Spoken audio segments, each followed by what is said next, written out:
Hi, my name's Kane Ramsey. Welcome to the course and thank you very much for choosing to join me on what I hope you're going to find to be a massively thought-provoking and also quite an eye-opening journey. Counselling Practitioner Certification Course. Counselling is quite a unique helping discipline in the sense that it is actually just a very, very detailed set of people skills, communication skills, social skills. It gives us a foundation and a framework for really understanding people so that we can relate better to them. But it's less of an academic helping discipline and more of a person-centred process. Historically, over the years, over the last few decades, counselling has been referred to as a talking therapy.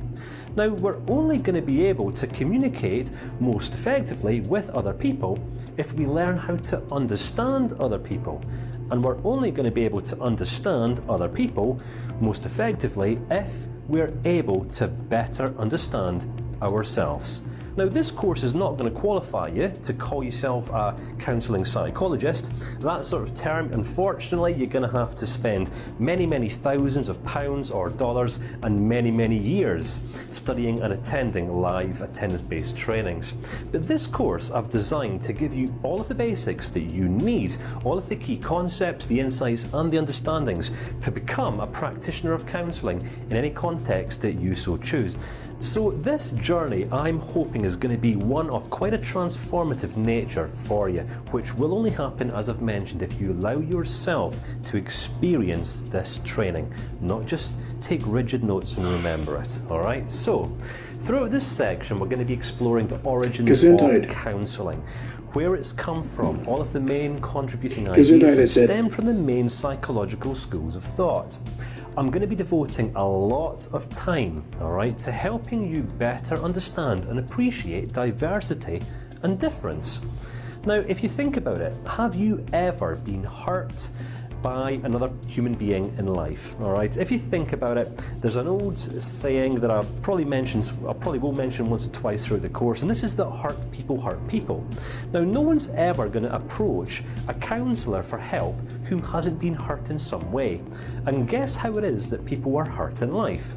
That's right, people are hurt by people when their expectations aren't met, when two people do not communicate in a way that is life-giving to both parties. Generally, hurt people have experienced a degree of judgment, belittlement or rejection of some form. And if you think about it, right, because none of us are perfect human beings, we're all guilty of doing this sometimes.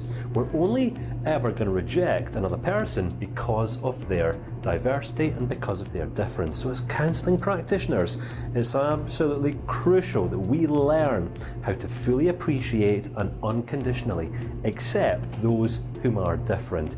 I am going to be presenting you with quite a number of probably quite challenging self-reflection exercises, right? Just to establish how tolerant you are to difference, all right?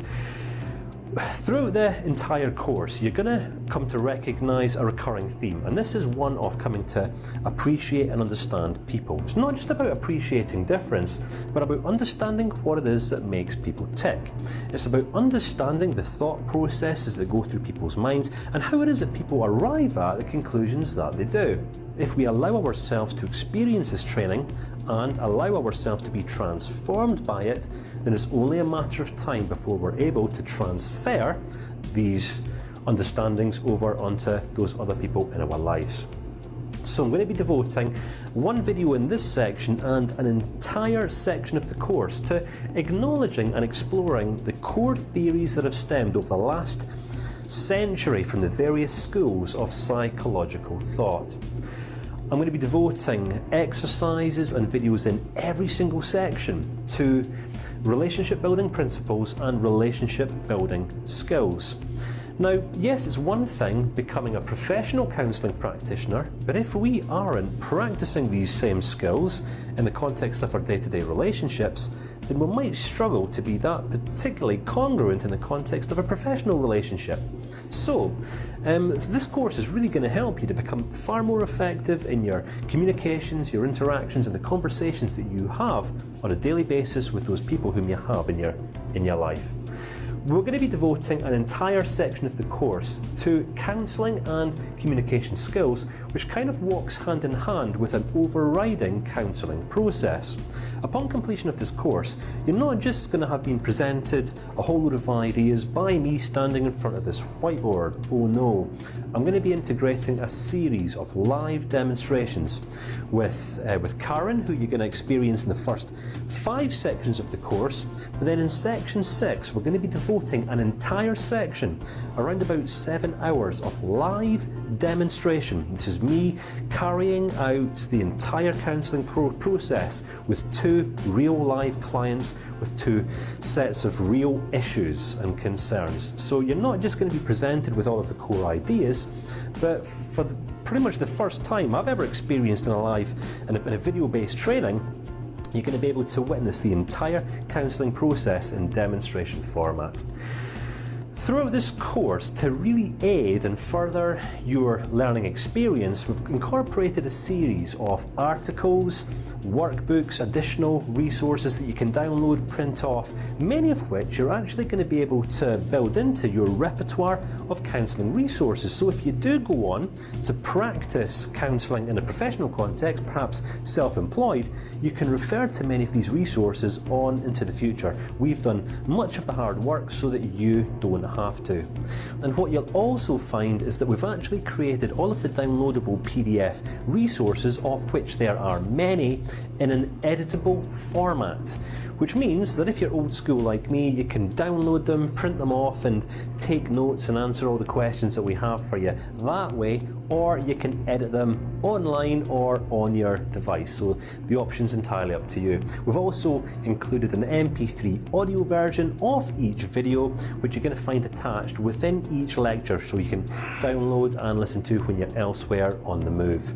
The last point that I want to share with you is that many counselling practitioners and other helping professionals do like at some point in their professional practice to affiliate or associate themselves with some sort of overriding third-party organisation or governing body.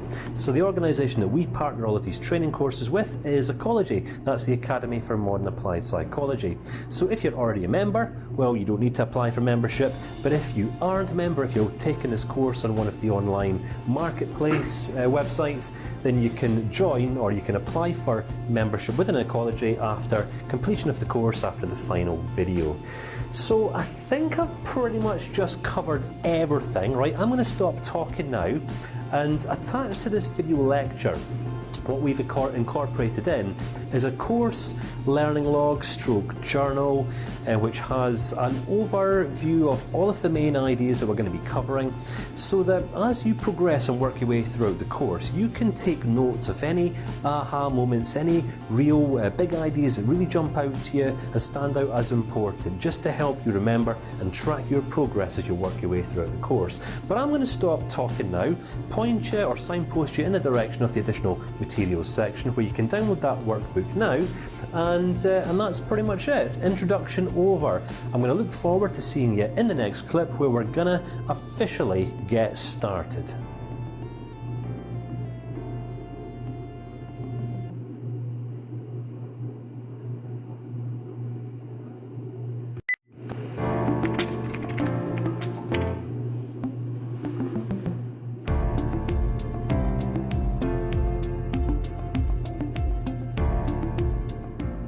You might be taking this course right now for academic purposes.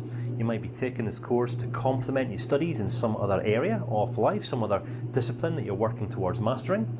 You might be taking this course right now just out of sheer interest, perhaps in view of potentially, at some point in the future, becoming more effective in your communications to build stronger, more balanced, more grounded relationships, to perhaps start gaining better results than those results you've had in your past up until now.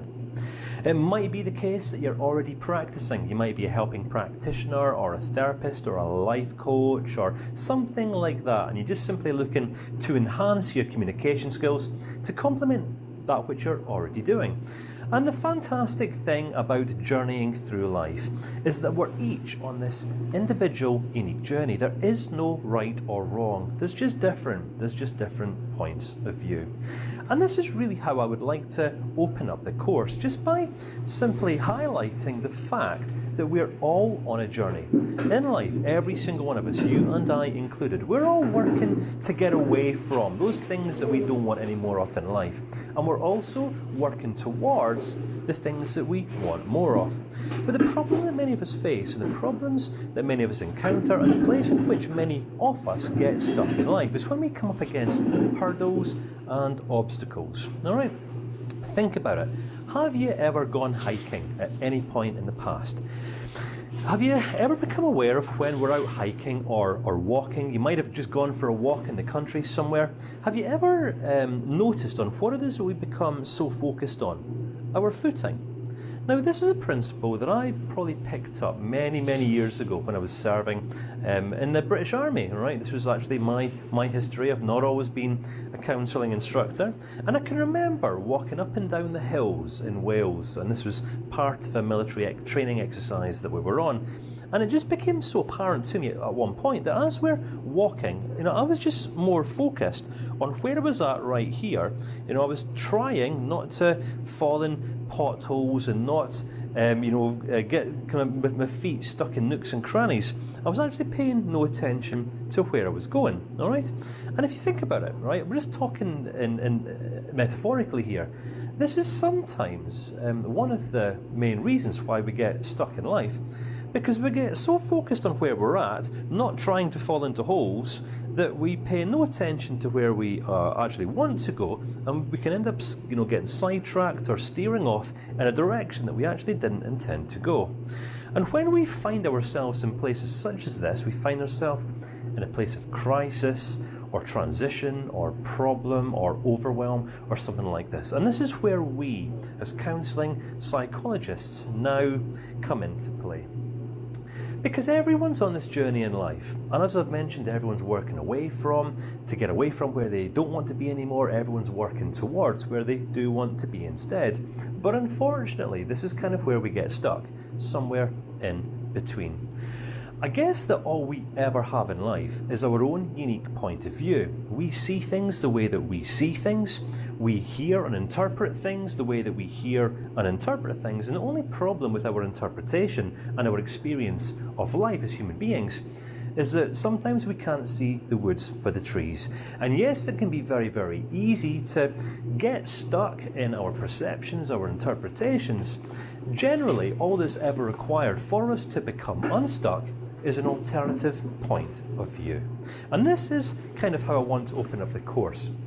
If you think about it, right, as counselling psychologists, our role is never going to be to tell another person where to go next, right? Our role is not to coach or encourage or unstuck anyone, but it's just simply to offer an alternative point of view, to potentially question or identify things that our clients and those people who we're working with or conversing with just simply might not be able to see.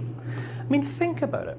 What would your life look right now if you had 5 people that you could trust 100% just to be focused solely on you? These people completely had your back. They were just naturally, genuinely intrigued in how it is that you're experiencing life, how you're interpreting life. These people are 100% for you. Now that actually might seem like a bit of an overwhelming thing to consider, right? I don't even have 5 people like that in my life. I do have 2, but many people don't even have 1. If you think about it, sometimes in life we can get so transfixed and so focused on where we're going that we can end up sacrificing and compromising the relationships that we have with other people. One of the main lessons I've learned throughout life about what it means to live an effective human life is that no one can stand alone in isolation, and no one stands alone in isolation well, which means that we're all relational beings. And the quality of our life is always going to be heavily determined and impacted by the quality of the relationships that we keep. Now, this poses us problems. It poses pretty much every single person in the world problems, because sometimes if we're focused more on where we're going, the we might not be looking to the left or to the right, and this can sometimes come at the cost of the relationships, which can sometimes then lead people into a place of complete isolation. And when people find themselves in this place, when they find themselves with no one else in the world whom they would trust to open up to, this is when they come for counselling. So our role as counsellors, as I've mentioned, is not to coach, it's not to motivate, it's not to set goals or anything like this. It's just to simply lend another person the entirety of our ears, but also our eyes, as we listen to hear the words that they say, the words that they're sometimes not saying, but also be able to see any incongruences or any pitfalls that they're currently potentially standing at risk of falling into as they're working away from where they currently are and working towards where they want to be. Now, there's one word I just want to introduce you to at this stage of the course as we're right at the very start, and it's empathy. All right? If I was to say right now, what does empathy mean to you? Over the years, as I've kind of trained and I've discussed this idea with many other people, empathy is a word that's commonly misinterpreted, it's misunderstood. Many people will confuse the word empathy with sympathy. I mean, can you relate back to when you were a child? Perhaps you were riding your bike or something like that, and you fell over and you bumped your elbow or you scraped your knee or something like that. And what happens? All right, as children, we run to mum or we run to dad and we put on the tears and the waterworks and we hope to get some sympathy, some cuddles, a little bit of affection, someone to tell us that all is well and that everything's going to be okay. But as we mature and grow to turn into fully grown adults, the sympathy that we used to get as children, it's not so readily available for us. So what I'm going to suggest is that sympathy doesn't actually serve anyone. I mean, if you think about anyone in your life right now who is just simply an attention seeker. Do you know what I mean by an attention seeker? Those kinds of people who always have problems, they're always telling their woes, they're desperate for some attention, for some sympathy, for some input from other people. I'm going to suggest that's never a particularly effective way in which to communicate, especially if we want to win friends and positively influence people. Empathy is less about sympathy, it's less about giving people that pat on the back, but more about us repositioning ourselves as human beings, as practitioners, as mums, as dads, as parents, as co-workers, as managers, whatever it is that you want to use this training for, to not even necessarily understand, right, a person's perspective, but it's actually more about just doing our very, very best to experience life through their eyes and see their point of view. Now, the reason why this is so important is because we're living in a very, very fast-paced world today. What counselling is today is very, very different from what counselling was 40 years ago. So if you have read textbooks that are based upon the Freudian approach and psychoanalytical thinking, that's not the direction that I'm necessarily going to be taking this course in. Right? Why? Because science evolves, and as a social science, counselling psychology has rapidly evolved, especially over the last 5 to 10 years. So throughout the rest of this section and throughout the rest of this course, I'm going to be weighing less upon psychological theory and kind of concepts of what might work, but rather I'm going to be presenting you more with principles, practices that you can begin building into your life right away, all right, as a human being, all right, to in turn better relate and better converse and ultimately more effectively connect with those other people in your life, whether you go on to practice counselling in a professional context or whether you don't. So appreciate this is just a very light video, just an introduction. Bear in mind this is a course that's going to give you everything you need to take you right from beginner right through to advanced if you do choose to go down this road at some point in the future. But if it's just to summarise what it is that I've mentioned already, our role as counselling psychologists is not to identify the next couple of steps that people were to take in life, but rather it's just to simply look at the world through our clients' eyes or the people that we're working with, conversing with, to see what they see, hear what they see, and interpret life the way in which they're interpreting it through our ability to empathically relate. Yes, we might not have experienced the experiences that they have experienced, all right, but we can give them our ears, we can give them our eyes, and just simply be available to experience life from their perspective. You with me? Does this make sense? If it doesn't, don't worry. I'll guarantee by the end of this section, all will hopefully become completely transparent. So, the direction we're going to be taking this section, all right, is more of a foundational level, right? We're not going to be looking at theories or frameworks or anything like that to begin with, but rather I just simply want to look at the heart and the attitude that we can choose to adopt. So I hope you found this at least mildly interesting, and I look forward to seeing you again in the next clip. So in this video, I thought it might be a pretty useful time just to simply acknowledge where all of the main ideas in counselling come from, all right? Now, the reason why this is going to be massively important for me as an educator to disclose at this stage of the course is because there's a pretty good chance throughout this training there might be one or two ideas or concepts that I'm going to present you with that you're just going to fundamentally disagree with, all right? That you're really not going to understand. In fact, you might really repel against or something like this. And it's important to understand that ideas and knowledge build upon ideas and knowledge.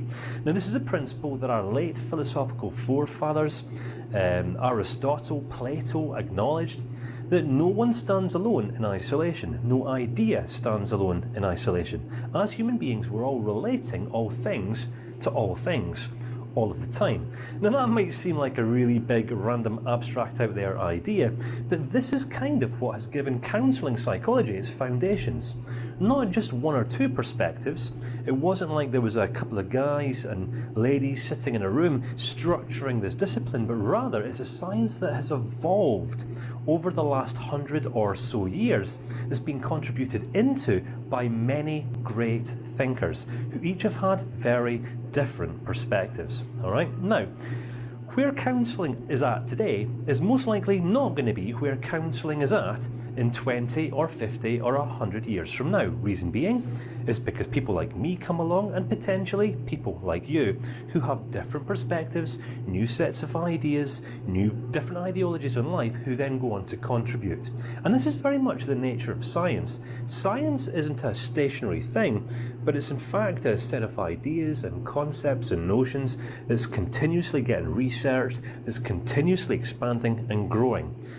As we grow as human beings, no one stays the same. Everyone and everything is constantly changing, as has counselling. So, all of the ideas I'm going to present you with throughout the course stem from the 5 main approaches that have historically been taken towards counselling over the years, and I do hope that I've just explained that relatively well.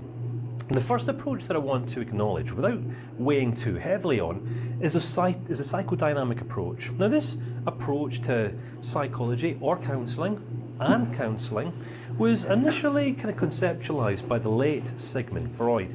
Now, if you've ever read a psychology textbook, there's a pretty good chance that you're not going to be unaccustomed to this name.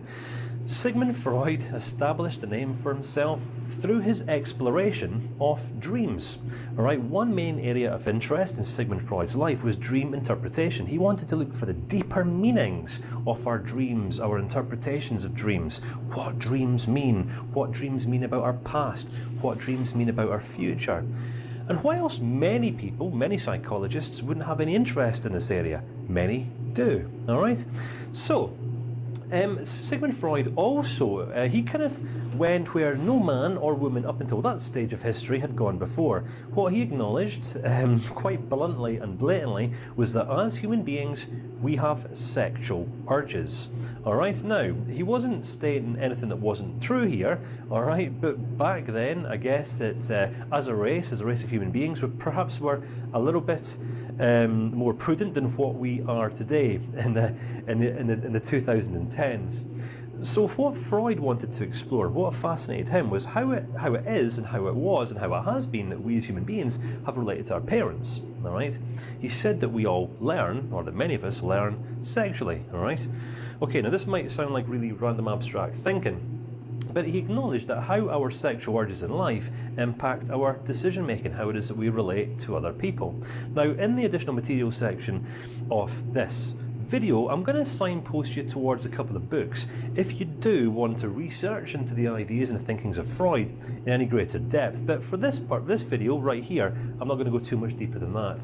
He also looked at how it is that we relate to our parents, how it is that we learn our identity, our values, how it is that we develop beliefs, and so on and so forth, in relation to how it is that we relate to our parents, our role models in life, if you like. What Freud also explored was one fascinating topic called defense mechanisms, all right? How it is that we as human beings do our very, very best to defend ourselves.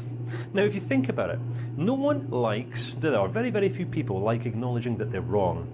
Many people don't like acknowledging that they don't know everything, which means that when a person perhaps is slightly insecure by nature, they're going to do their very, very best to preserve what they perceive themselves as having. I.e., if a person feels unloved or unworthy or something like that, and then another person comes along and criticises them or perhaps points a finger or blames them, then what happens? We automatically do our best to defend ourselves. So what Freud explored, and just simply acknowledged, was the different ways in which we do this. Some people will defend themselves by by laughing off the serious. Some people will defend themselves through dismissal of truth. Do you know have you ever been in an argument with someone or a conversation and you say, no, you've done this, and then they say, no, I didn't do this, but you done that. And then you realise that one person's completely got the backup, and it doesn't really matter what you say next.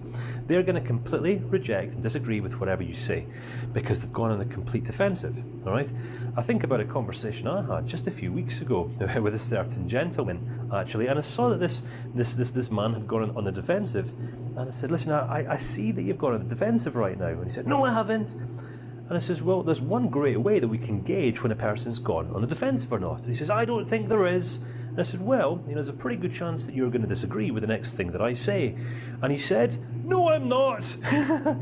Can you see where this goes and how it's a great way to be able to gauge when a person has gone on the defensive. Generally, 9 times out of 10, they're going to completely shut down, or they're just going to dismiss and completely reject every single thing that you say.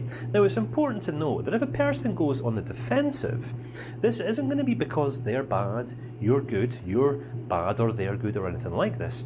It's just simply because the trust hasn't yet been established in the relationship. And this is going to be a main area of focus that we're going to unpack and explore later on in the relationships section of the course. So that's all to do with psychodynamic for now. Let's move on to humanistic. This is the second of the 5 main approaches, one of the 5 main areas that counselling psychology draws its main ideas from. Humanistic psychology focuses more upon the works of Abraham Maslow. Now, Abraham Maslow was a humanistic psychologist focused on what it is that people are motivated by. I mean, going back many years ago, at the dawn of the Industrial Revolution, many great thinkers at the time would have said that people are motivated by exactly the same thing.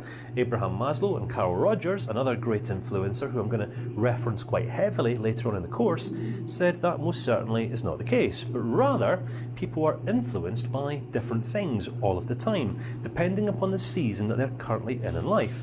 Now, just to give you a very broad overview, an example of this at the moment, and I will cover this later on, Maslow, or Abraham Maslow, is probably best recognised and appreciated for his contribution to humanistic psychology via his hierarchy of human needs.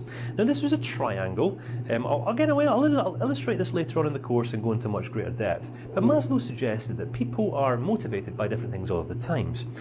First and foremost, people are motivated by their physiological needs. And by this, I mean it's the things that we actually need to remain alive as human beings, such as food, water, clothing, shelter, and warmth.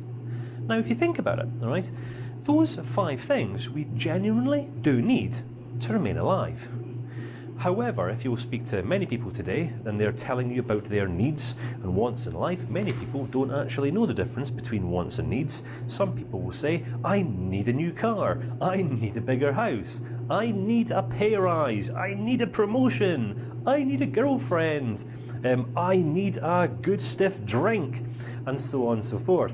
And generally people get very confused when they're communicating the difference between their needs and their wants. So what Maslow gave us was a framework to better appreciate the natural order of things. Because in the bottom level of his hierarchy of needs, those are physiological needs, but then he acknowledged that once our basic physiological survival needs have been met, we then need something else. We need a little bit of security, don't we? If you think about it, just as human beings, we need to know where we stand with other people, which leads us on to our social needs. No one stands alone in isolation, but let's just say that we feel relatively secure within ourselves, we perhaps have a good job, we might be drawing in a relatively good income, we've got a good social circle, perhaps married, 2.4 children.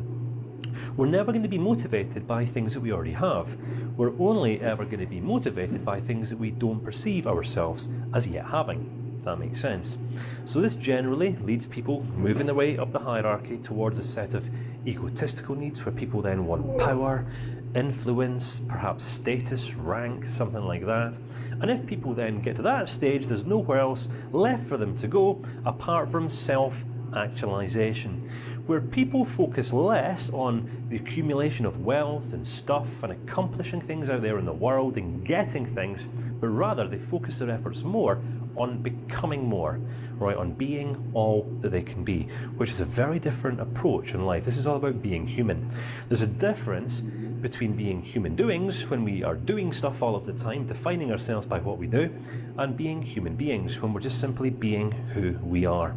The fascinating thing about counselling psychology, and you will discover this pretty quickly as soon as you start practicing or making yourself available to start practicing, many people will come to you in hope that you're going to be able to fix their emotions, right? Make their nasty feelings go away. And here's the thing, there's always going to be two agendas when people come to you for counselling. Some people are going to want you to help them feel better, whereas other people are going to want you to help them become better, all right? One is a mature response and one is a less mature response, and it's up to you to determine which one is which.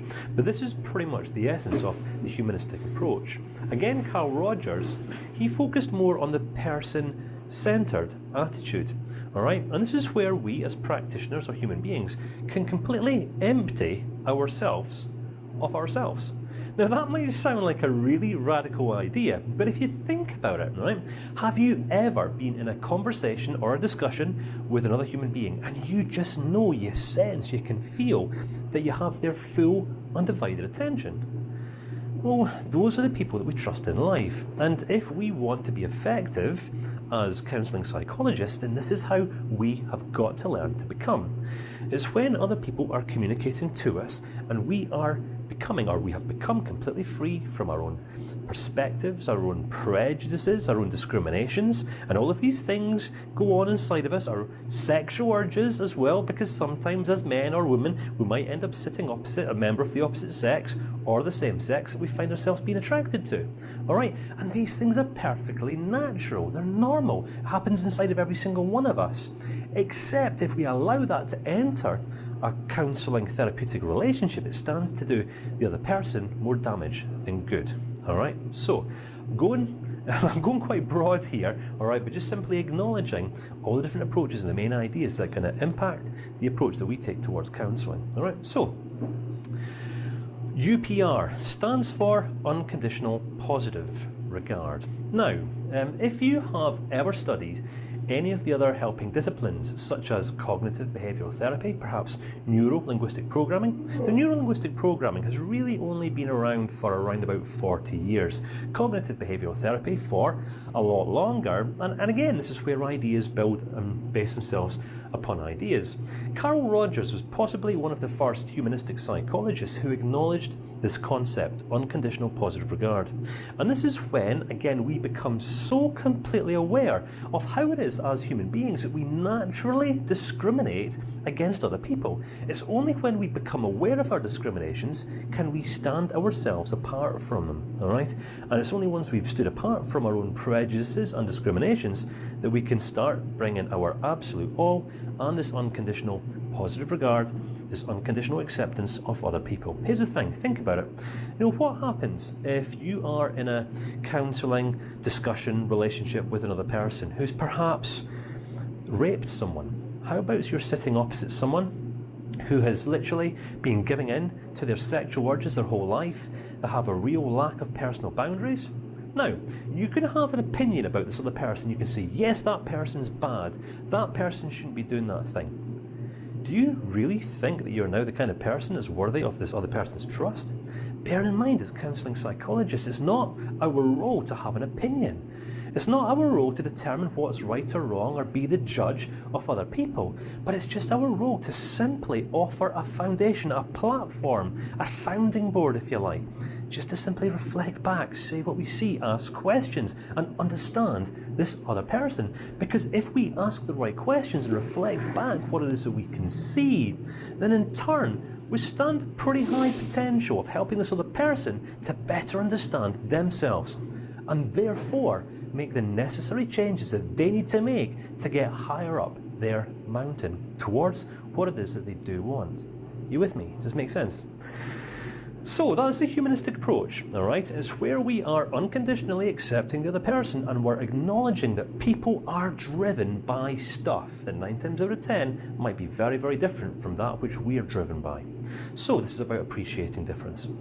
The behavioural approach is, again, a very different approach, right? Founded by a couple of fantastic behavioural psychologists, Frank Skinner, and you've possibly heard of Ivan Pavlov. You've maybe heard of the behavioural Pavlov's dogs. You heard of that one? And this is where the focus goes more upon our learning, the approach that we take to learning, conditioning, if you like.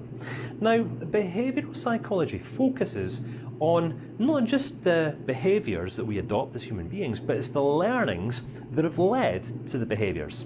So we're not just simply assuming that behaviour stands alone in isolation. We're not just assuming that the people are bad because of their behaviours. We're simply acknowledging that people have learned to behave in a certain way. So if we can understand how a person has learned to behave in a certain way, and then we can literally relate to that or offer alternative perspectives, we can then in turn potentially help a person with a destructive behavioural pattern to unlearn what they've already learned, and then in turn learn something new. What we're acknowledging is that all change is 100% possible. Yes, granted, a person might be stuck in a particular destructive behavioural pattern, or they might be struggling with a certain set of habits, but again, habits are just learned behaviours. And in the same way that we can learn, we can unlearn and learn something new. All right? Does that make sense? You with me? So, the cognitive approach.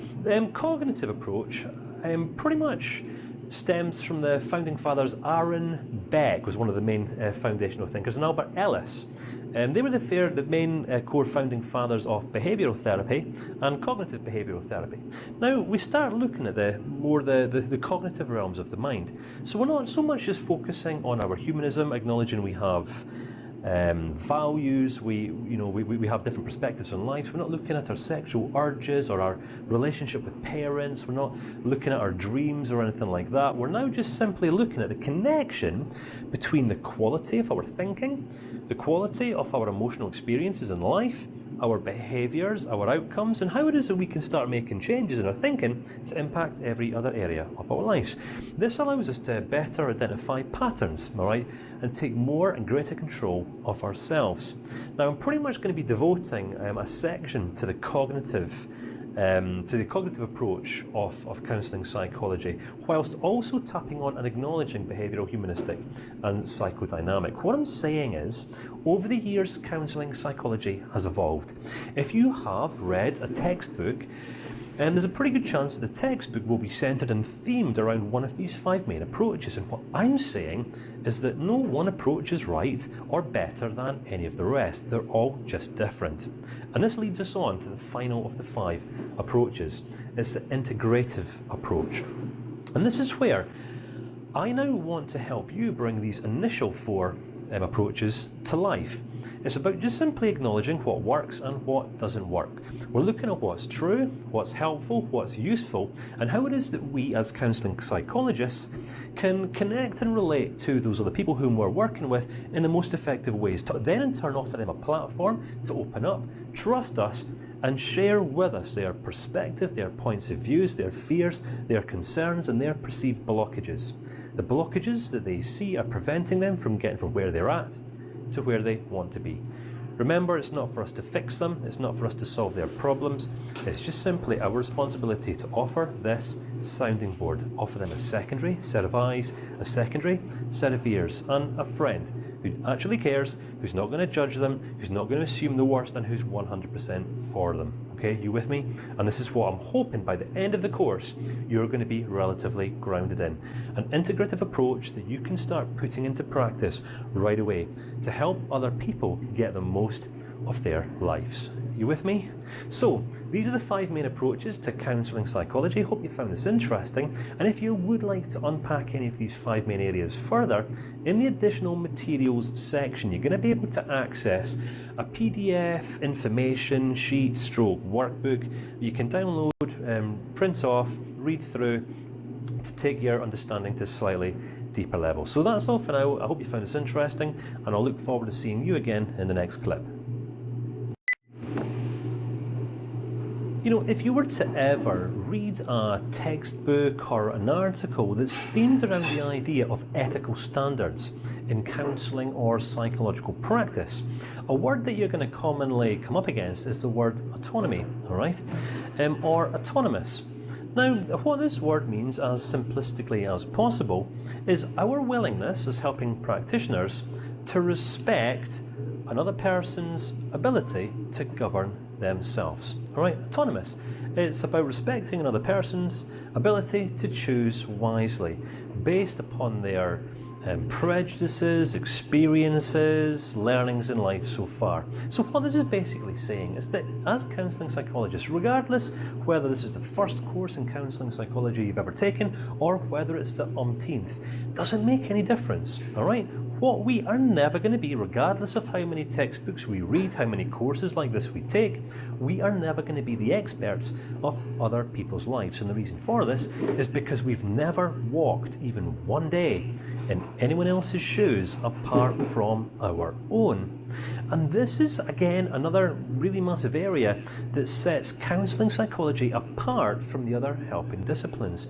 Because it's not us presenting ourselves as being the people that have all the answers, but rather it's just simply us providing this platform for other people to bounce off to establish the answers and the practical next steps that they want to take for themselves. You with me? All right, so what I want to talk about here are the levels of relatability. All right, now you're going to hopefully be able to see relatively quickly how this idea ties in with what I've just mentioned there, all right, autonomous. You see, when we begin interacting or conversing with other people on a personal level or even in a professional context, it doesn't matter. What we are never going to understand or appreciate is the life's experiences that this other person has. And we've got to understand that at all times, we are all relating all things to all things. All of the time. I'll say that again. We're all of the time relating all things to all things all of the time. What's true for us is true for other people. Now, our willingness to see this is going to be based upon our ability to understand it. All right, so we've got to understand all the factors that come into play when it comes to us relating to the world, or when we're relating the world and other people to ourselves, because these are in fact the two levels, or the two main levels of relatability. I mean, think about it. Have you ever felt awkward in a situation, perhaps in a social group? You might have been going for an interview, perhaps it might have been your first day at a new job or a new school or a new university, or perhaps you're just going out on a first date, if you can remember back that far, or something like this. And if you think about what all your primary concerns are, all right, will I fit in? Will I be accepted? Will they like me? And so on and so forth. And if this is true for you, if you can at least acknowledge that, then you're hopefully going to now be able to at least acknowledge and appreciate what's going on inside of everyone else as well. You see, when it comes to how we show up and how it is that we relate to life, to other people, these are the factors that come into play. We've got to understand and appreciate how it is that culture impacts our relatability. You've got to understand how sometimes a set of cultural norms or cultural standards can sometimes conflict with our own, which can then send us into a place of conflict. For example, here, born and raised in Scotland, as a young boy, all right, I was never a particularly avid sports person, all right? So I was never really interested in sports, never particularly passionate about sports. But here in Scotland, Scotland is a great footballing nation. Now, when I say great footballing nation, I'm not saying we're a nation of possibly the most skilled and talented footballers, but we are possibly one of the most passionate footballing nations in the world. So, that in mind, all right, throughout culture, amongst young boys my age, if you weren't into football, you weren't normal, all right? You weren't one of the cool kids.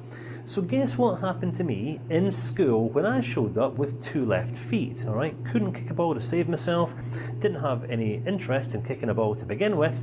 That's right, I ended up ostracised. Why? Because I didn't fit in with what was culturally normal. Now, think about how that might have affected me later on in life as I related, to myself, right? I am literally questioning when I'm going into other social groups, am I okay? Am I good enough? Am I going to be acceptable in here? And the reason why I have this question mark over my head is because of my earlier life experience. I was ostracised and rejected. In fact, I was actually bullied back in school because I didn't fit in with what was culturally normal. All right, so we've got to understand that how well we relate to ourselves going on in life is going to be impacted by how well culture has related to us at an earlier stage in our lives. Now, what we're talking about here is our learnings, all right? Say, for example, when we're young, if we were rejected by our parents, perhaps, we perhaps might have been, sent out of the family home, put in a private school. Our parents, we might not even know who our parents are. Can you potentially see how experiences like that in early life can end up having an impact on how well we relate to ourselves? If we haven't been unconditionally accepted, unconditionally loved, and been treated with unconditional positive regard as children, all right, if we haven't learned how to be unconditionally accepted by others, do you not think it's going to be quite hard and difficult for us to, in turn, unconditionally accept ourselves? Did I mention that this course is going to offer a couple of ideas? It's really going to provoke you to look more at yourself. I could share with you a really staunch educational framework here, but this isn't about you filling your head full of knowledge. It's about you understanding yourself deeper from the inside out so that you can in turn better relate to other people, because this is what counselling's all about. So if we don't understand how it is that our history has impacted how it is that we are today, then we're never going to be able to know where to look in terms of helping other people make greater degrees of peace with their past and understand how it is that culture might have impacted the ways in which they relate to themselves. You with me? Does this make sense? So let's look at race, tribalism. Now, this can kind of tie in with culture. I can remember being around about 12 to 13 years old. So my mum and my dad had moved from Dundee down to Carlisle, which is north of England. Now, ironically, Carlisle is around about 7 or 8 miles over the border in England, 7 miles or 8 miles away from Scotland. Can you imagine how much stick and how many names I got called as a Scottish boy growing up in the north of England? That's right, Scotty, Jockey, Hamish McTavish, every nickname under the sun was assigned onto me. And here's the thing, If you've ever experienced the Scotland-England divide, it's quite a large one. Here today, in the midst of the 2010s, we have a bit of a political thing going on at the moment. We've got Scotland wants independence. We have England doesn't want Scotland to break away and develop its independence because England and the UK has now chosen Brexit to separate from the European Union, which is going to have all sorts of different financial, economic implications. So you've got to understand, all right, there's quite a bit of cultural, tribal hostility going on.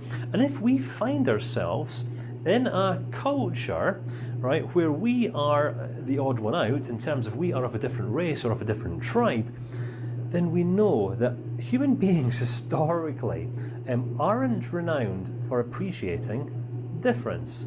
Generally what happens is most people, like whom are uneducated, rather than being intrigued by difference, wanting to understand difference, people reject those things that they do not understand. You are different from me, therefore you are bad. I am good, we are the superior race, and you are the inferior race because you're not our race. Now, I'm talking on a grand scale here, all right? But if you think about it, this is what happens all around the world. I am but one man who's had but one set of life experiences, but I'm fully aware of what's going on in the wider world. I'm fully aware of what's happening throughout the Americas right now, even in various Australasian countries. And people of certain ethnic groupings are, being treated absolutely dismally. Because of their religious beliefs, because of their cultural beliefs, their cultural religious practices, and so on and so forth. And all I really want to emphasize here is how, as a human race, we are so intolerant. When people come into our midst that are different from us, 9 times out of 10, more people, more often than not, will reject people for difference rather than approach them with intrigue of understanding. All right, there's an age-old proverb, all right, written in the ancient texts: seek first understanding before all other things. Seek first understanding before all other things. But people don't do this. Most people don't anyway. Most people reject those things they don't understand, all right, assuming that they do understand. Or perhaps what they might have done is generalized an individual because of a set of experiences that they've had with someone else of a similar race or a similar tribe or from a similar cultural background. When it comes to language, think about how our use of language can either build people up or tear people down. Many people think that language is all about what we say, but I'm going to suggest that it most certainly is not the case. Going back, I think it was to the 1950s or the 60s, there was a gentleman named Mr. Albert Meribian, and he came up with this framework called the Meribian Model. And what he suggested was that our communications are kind of broken down into 3 main parts. We have our words, we have our tonality, then we have our physiology. All right. So, say for example, as you're watching this course right now, you're watching this video, you could be judging me for any number of reasons. You might be judging me. You might be perhaps rejecting me right now because I've got a Scottish accent. You might not like the shirt that I'm wearing. You might think that my diagrams are particularly poor. You might be rejecting me and this course because of some prejudices that you have. But here's the thing, the prejudices that you have and your expectations are not my responsibility. And what's true between us is true for absolutely everyone else as well. Going back to this Meribian model, when it comes to our communications, many people don't understand that it's not, very, very seldom, what we say in any given context, in any given conversation has the greatest impact. What we say, our words, generally make up around about 8% of our communications. But our tonality actually makes up around about 34%. So our tonality being how we say what we say. Think about it, right? Just as you're watching this video right now, if I was to remove tonality, variance in tone from my communication, and I was to talk really rigidly and not remove all physiology, all emphasis out of my words, you might be thinking, my goodness, Kane, this is starting to sound pretty boring. All right? Well, if we think about how counselling psychologists have historically been judged, All right, think about any TV shows or movies that you've watched. What happens, all right? How is counselling generally conveyed? You'll have a lady or a man who'll be sitting there in a chair in a really monotone language saying, "So tell me, and how do you feel?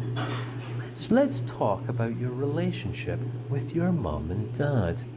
And I just want to literally burst any bubbles here, just in case you have any, that just because we want to become counselling psychologists does not mean that we have to become really monotone and really boring. Why? Because communication is not just so much about what we say, but it is in fact heavily impacted and influenced by how we say what we say, our tonality. But then our physiology comes into play as well. How we convey and conduct ourselves, how open we are in our physiology is going to paint a picture and help another person appreciate whether we're the kind of person who's open for them or not. Alright, you might be aware that I get a little bit energetic sometimes when I'm teaching a message, or especially if I'm talking about something that I'm passionate about. And if you think about how it is that you communicate a message, think about the quality of the relationships that you have in your life right now. Alright? Think about how it is that your words, your tonality, your physiology impact how it is that you and your message might be being received by other people. Now, you might be thinking, okay, what's this got to do with anything here? Well, our language and how we say what we say, our words, when backed up with our physiology, is going to be determined by how it is that our culture and our race has deemed normal, if that makes sense, cultural expectations and cultural norms. So in Scotland, it's generally not okay to be positive, right? We are in fact one of possibly the most negative breeds of people in the world, right? If you walk through the town centre and you're, whistling as you go, you're going to get some funny looks. People are going to look down on you. They're going to be smoking their cigarettes, spitting on the floor, cursing and swearing. That's generally culturally accepted as normal. Being positive, all right, encouraging people to look beyond the problems and pursue their dreams and their goals and their ambitions in life is deemed as wishy-washy, Americanized, positive thinking. It's hippie garbage nonsense, all right? Now, if that was the case, if I'd bought into those cultural beliefs, I most certainly would not be standing here presenting this course today. So you've got to understand that sometimes we really need to fight through our cultures to become more effective at just being who we are. And it's only when we become more effective at being who we are, do we present ourselves in such a way that's going to be more readily accepted by other people. Why? Because we're tearing down the impact that culture's had on us. We're ridding ourselves of ourselves. Now, I mentioned that a few videos ago, and here I'm starting to illustrate what I mean by this.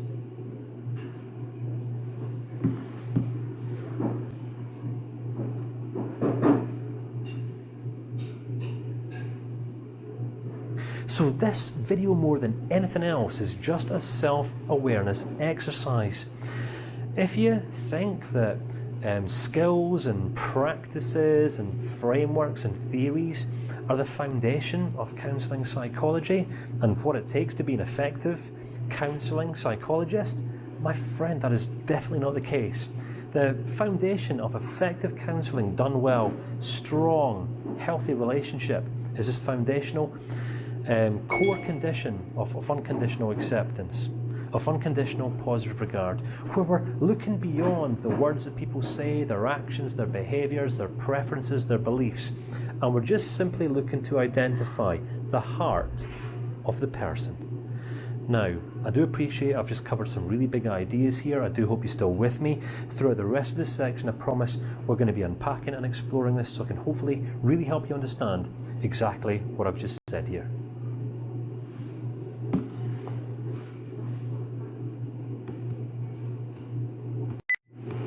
So in this video, I would now just like to introduce you to a very quick 5 to 10 minute exercise, and this is actually a really important one, alright? This is actually just to complement everything that I've discussed and shared with you over the last 2 videos, even though that was one video broken down into 2 different parts. The very nature of those last few videos were really just to help present to you the nature of discrimination. You know, if you think about it, we're all more than aware, we become completely aware and alert to when other people are discriminating against us, but we're all usually, 9 times out of 10, a little bit slower to recognise when we are discriminating against other people. Why? Because the way that we see things are just the way that they are 9 times out of 10, and that's very rarely the case. So in this video, I'd want to introduce you and just explain you to the exercise, but first and foremost, I want to give you a little bit of context, all right? So going back to the age of 17 years old, I joined the British Army, and I remained a member of the Army, or employed within the Army, for around about 10 years. Now obviously in this time, if you've ever served in the military, or you know anyone else who's served in the military, the Army and the armed forces generally have cultures within cultures, all right? So the way that service people will sometimes act and behave when in the military might be deemed as okay inside of the military, but is more often than not okay outside of the military. Now, as a young influential boy, I can remember my training corporals and sergeants leading me to believe that, having now joined the Army, this kind of brought me into this superior human race, where as soldiers we were like better than our civilian counterparts. Now, I'm guessing for any young man who is slightly immature or insecure within himself, an idea like this is a really important and prominent one to grasp onto. So for me, buying into this notion that I was part of a superior human race done my confidence and self-esteem an immense amount of service. Until the day that I left. After 10 years of military service, I left the Army, and guess what I left behind? Well, unbeknown to me back then, my confidence and self-esteem. And this was actually what led me to my very first experience of counselling, because my confidence, my self-esteem plummeted, hit rock bottom, and I didn't understand why. Back then, I did not know how it was that I had been impacted by the culture that I'd been part of for such a long time. And this kind of leads us on to the exercise that I now want to present to you. This exercise is broken down into 4 different parts, and you're going to find a mini workbook attached in the additional materials section of this video, so you can print it off and work through it in your own time. Now, there's 4 different elements. The first element of this exercise is just simply asking you to identify 3 different kinds of groups to which you currently belong, or to which you've belonged at some point in the past, all right, just to give you a little bit of flexibility here. And these 3 groups, which will have potentially led you into a place of prejudice or hierarchy. Now, the Army is a great example, but if you've not been part of the Army, perhaps you were part of a religious group, perhaps you were in a prestigious university or learning environment. Perhaps this could have been family, it could have been in your place of employment, it might have been in a social group or a club. But generally, where hierarchy and prejudice comes into play on 3 different levels. All right. So once you've defined your group, now the example that I'm giving here is the Army. All right. The assumptions that I made about myself when in this culture, all right, within this group of people, was that I was part of a superior human race, all right? Other people's assumptions, well, those other comrades who stood alongside me, they were buying into the same notions. But if I was to leave the military, all right, or step outside of the military for a few weeks and rejoin the civilian population, then other people are going to have very different assumptions than me. For example, if I was to walk into a bar or a restaurant or a group of people and just start stomping around as if I was better than, then I'm going to be doing a great job here of losing friends and alienating myself. But that would just be, simply to do with the assumptions that I'd made about myself being better than those other people. All right.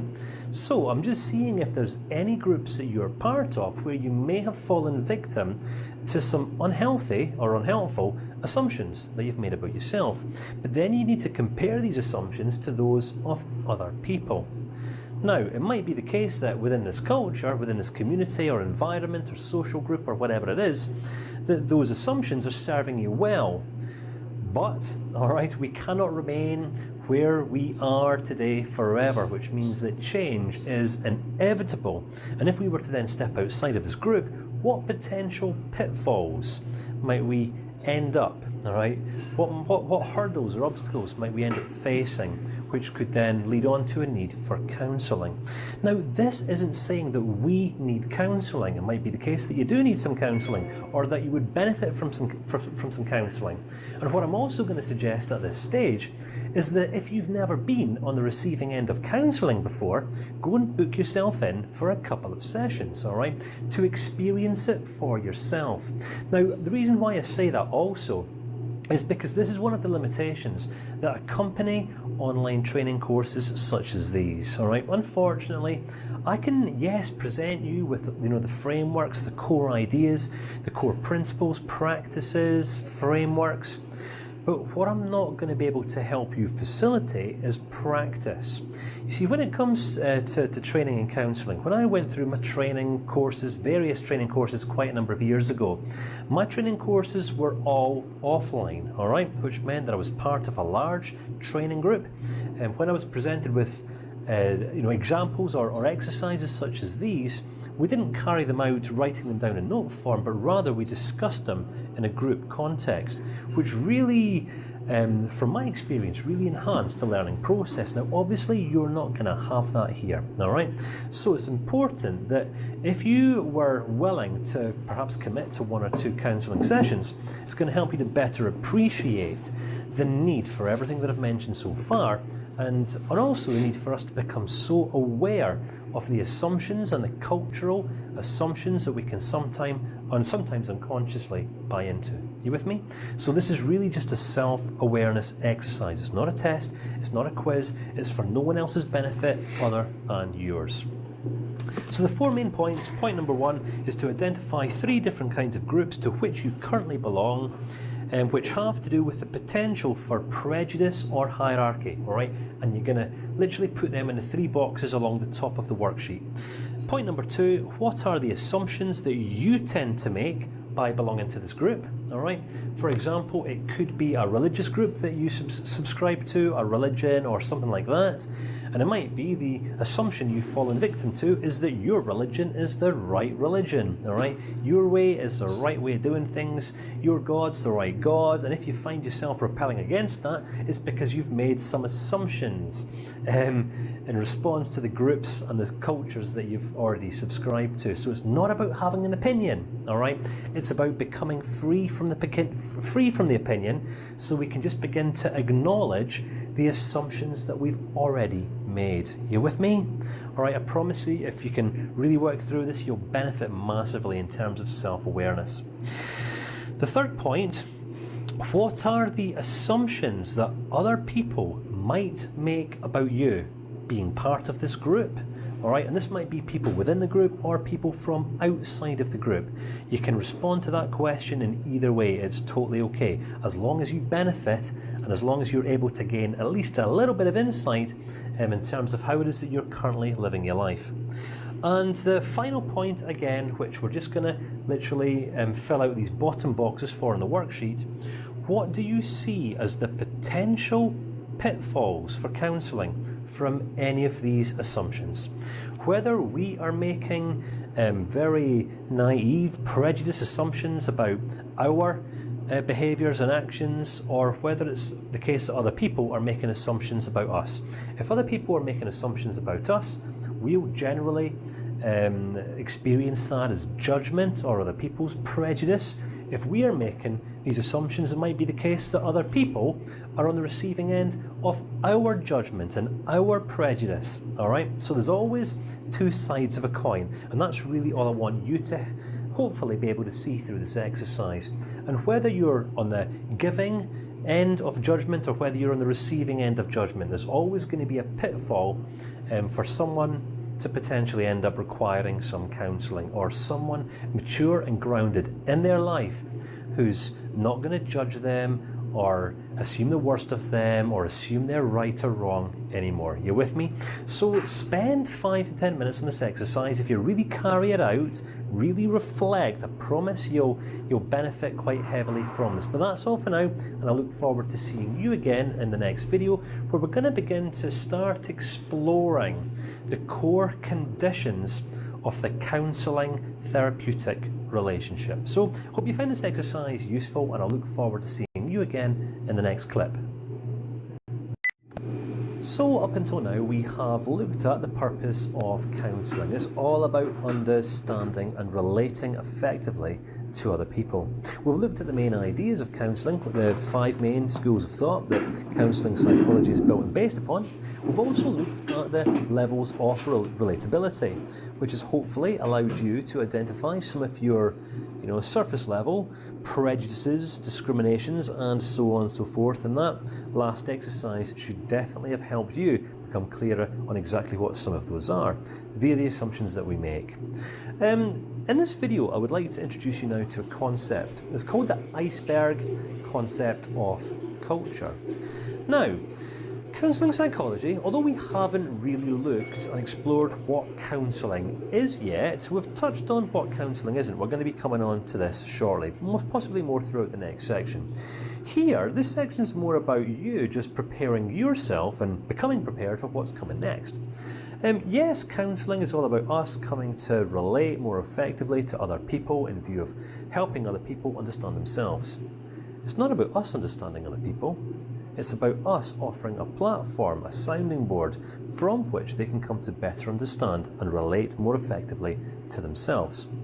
Now, in order for us to do this, we've got to become extremely self-aware, which is what kind of makes counselling psychology stand apart from many of the other helping disciplines, where we're not looking at processes. It's not about giving advice. It's not about helping people set and establish goals. It's about us helping other people just to simply make sense of their lives by literally removing all prejudice, all judgment, all assumption, all opinion from ourselves. All right, so it's important that we understand what it is that impacts a person. It's very, very easy to judge people, isn't it? It's very, very easy for us to arrive at assumptions, make judgment calls about the reasons why people are the way that they are. I mean, think about how it is that you have historically judged people. There's a pretty good chance that, on a surface level, you've perhaps judged people in the past at some point because of the food that they eat, the way that they dress themselves, how they conduct themselves in public, perhaps the music that they listen to. Perhaps you've fallen out with someone in the past because they liked a different band from you, or they have a different taste in music than you. What about celebrations, the things that they celebrate? Might be different religions have some types of celebration where other religions don't. Would you not speak or trust a person because of what they celebrate or what they don't? How about the language that people use? And sometimes we're not just talking words here, we can be talking accents. Have you ever rejected a person because of the way in which they communicate? Have you ever rejected me because of my Scottish accent? Has anyone ever rejected you because of the way in which you talk? Now here's the thing, when we live in a town or a village or a city and we stay in this town, village or city for our whole lives, it's comfortable, isn't it? It's very, very easy to fit in because we're the same as most others. But when we move to different towns, cities, cultures, nations, geographical locations, we take difference with us, right? Which means that we then become the perpetrators of culture, all right? We become the asylum seekers. Now, if you've ever been an asylum seeker, you're going to know exactly what I'm talking about here. I can remember moving across to Australia back in 2005, 2006, and for the first time realising, my goodness, I am the odd one out. All right, I would speak differently, I'd dress differently, and there was all these shallow and deep level cultural expectations and norms that I was completely unaccustomed to.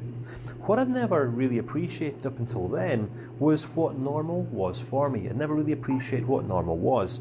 Normal is just what happens in cultures, what's culturally expected, tolerated, put up with, endorsed, validated, and so on. So as I've mentioned, all right, it's very, very easy to judge people sometimes on this surface level because of how they present themselves to us in public. Sometimes we'll judge people because of the gods they worship, whether they worship at all, for the opinions that they have, that they vocalise when in our company, for their habits, good habits, bad habits. Who are we to judge?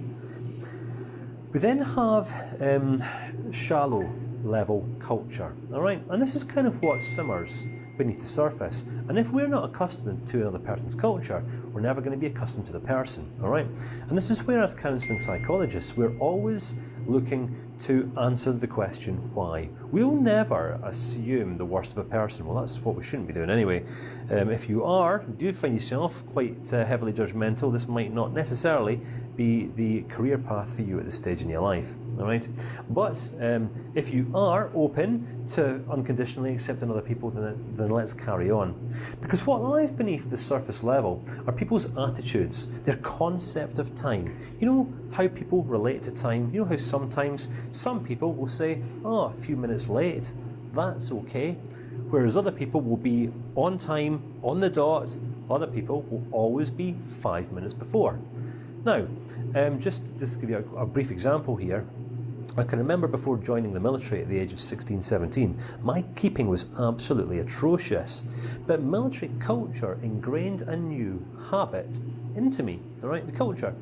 And when we had to attend parade, or if we were going for runs, or doing any works that we were doing, projects, the cultural expectation was that we would turn up for work or for anything 5 minutes before we were expected to be there, which would actually mean that we'd turn up 10 minutes early. But 5 minutes before kind of gave us this framework, if you like. The panic was always to be there 5 minutes before, because no one wanted to ever be there any later than 5 minutes before. And even if you did turn up 5 minutes before, this was generally deemed as a bad thing because you were late, even though you were 5 minutes before. And what we're talking about is our concept of time and how well we relate to time. Now, I'm going to be devoting a few videos to this later on in the section, because this is actually a massive, massive topic. How we relate to time can impact and influence how it is that we emotionally respond towards virtually every single area in life. So this really does devote its own mini section, if you like. So I'm going to come back to this. But patience. Have you ever judged a person for being impatient? Have you ever wondered or explored or inquired or asked a person why they're impatient, rather than just saying, you're so impatient? You know, when we pull out our wizard fingers and start wagging, you know, you've got a bad attitude, you're so impatient, your concept of time is terrible, I don't like your habits, you dance the wrong way, your language isn't good, your music's the wrong music, and so on and so forth. What I'm pointing us towards, just acknowledging here, is the deeper questions that we want to be considering asking people. Now, think about it. You know, how do you like being judged? How do you like having the worst assumed of you? How do you like being judged for your differences? Because this is something that we all have in common. We're all different from each other. You know, we all have a unique set of fingerprints in life, don't we? Right? Makes us all unique. We all speak different. We all have different hair styles, different hair colors, different tastes, different preferences, different attitudes, different concepts of time, various levels of patience, all right, based upon our life's experiences. We're going to go into some cultures, right? And the reason why this is important, because as a counselling psychologist, people are going to come to you for counselling. And if you're not aware of all these different areas in which we can discriminate against people, then you are going to turn someone against you before the relationship even gets started. Bearing in mind, the quality of our relationship is always going to be determined by how much trust is in the relationship. Trust is developed over time and through consistency. If within 5 to 10 minutes you show a person that you're not interested in understanding them, you're just literally pointing out difference and blaming and pointing fingers and discriminating, then they're not going to trust you and the conversation will go no further. Right? Relate that to a relationship that has fallen by the wayside in the last couple of years, and just see the role that you might have played in that process. Eye contact. Let's just say, for example, based upon where you are in the world right now, you were coming to Scotland for a holiday. Now, I'm not really going to encourage that until pretty much the middle of the year. Reason being, because it rains most of the time in Scotland, all right, which might be one of the reasons why the Scottish nation's generally quite downtrodden. You were to walk through the city of Glasgow, apart from some young guys and young girls who are looking for a fight, most people will keep their heads to the ground, and that's how people go about their day-to-day business, looking down. It's not cultural to look in a person's eyes, especially a stranger. And don't get me wrong, if you're having an intimate conversation with someone whom you know, love, trust, whom you've developed a meaningful connection with over time, that's okay. But if you're walking down the high street and you literally connect eyes with a complete stranger, if that's male to female, right, the female's going to start shouting at you, "What are you looking at?" All right? People automatically go on the defensive, all right, and assume the worst. It's a cultural thing. Now, these are some pretty abstract things to say, but I'm telling you the truth, all right? This is what Scottish culture is. Now, bearing in mind, your culture is going to be very, very different. There's a pretty good chance you're going to be able to relate. Culture is generally based upon fear, right? There's so much fear throughout culture. Why? Because difference scares people, all right? Which is why, as counselling psychologists, if we can learn to counteract and work against our own discriminations, then we can become that safe haven, all right, where people can come, open up and actually be honest, knowing fine well that out there in the big bad world, most people and culture is generally going to be against them. Let's consider touch, all right? Here in Scotland, are we a touchy-feely nation? No, absolutely not, right? You might get a couple of guys doing high fives on a night out once they've done a few slammers. You might get a bunch of guys at the football on a Saturday afternoon, jumping up, banging chests, beating chests, all that kind of stuff, hugging each other when the goals are scored. But outside of that, that's pretty much it, all right? Touch is a bit of a no-no in Scottish culture. But having not always lived in Scotland, I can remember back in, I think it was 1997 or 1998, I was serving across in Kuwait at the time, working through Kuwait City. And I was presented with something somewhat unusual, all right? And this was in the main city. You would very, very rarely see a husband and wife walking through the streets together. If you did, you would see the husband walking up ahead and the woman and the children would walk 5 to 10 paces behind. This was a cultural thing. Try getting away with that in Scotland, right? Absolutely no chance. But what I did notice over in Kuwait was how affectionate the men were with each other, all right? Now, bearing in mind, going back then, two men were to walk through the high street together. Back then, back in the mid-90s, there would have been public outcry. Why? Because homosexuality hadn't yet been publicly embraced, all right? And here I was in the middle of Kuwait with fully grown men running around the streets, holding hands, skipping, hugging each other, kissing each other on the lips and stuff like that. And they weren't even homosexual. This was just a cultural thing, a sign of affection. And this confused the absolute hell out of me. Why? Because I was right bang in the middle of a culture that I did not understand. All that I had was my understandings of what was normal in my culture, the culture that I was accustomed to. So, think about how dangerous that might have been if I'd had an opinion about this other culture, all right? What would I have said? My culture is the right culture, yours is wrong, like literally all of you are getting it wrong? Or is it just, my goodness, how is it that you see relationships? Because I don't see relationships in the same way. You guys certainly seem to relate to each other in a different way than I do. If I was interested in understanding the culture, I could have literally extracted any person from the culture and had a coffee and a conversation. But back then, being quite a naive man that I was, I just assumed that it was wrong, different, bad, weird, strange, not just different. So, body language, obviously, we all carry ourselves different. There are different body language courses you can take, and if you've never taken a body language course, there's a couple of great ones on the website called Udemy that I would strongly recommend, just to understand the unspoken communications that people conduct. You know, if I was to say to you right now, welcome to the course, it's fantastic to have you here. Does my body language also communicate that message?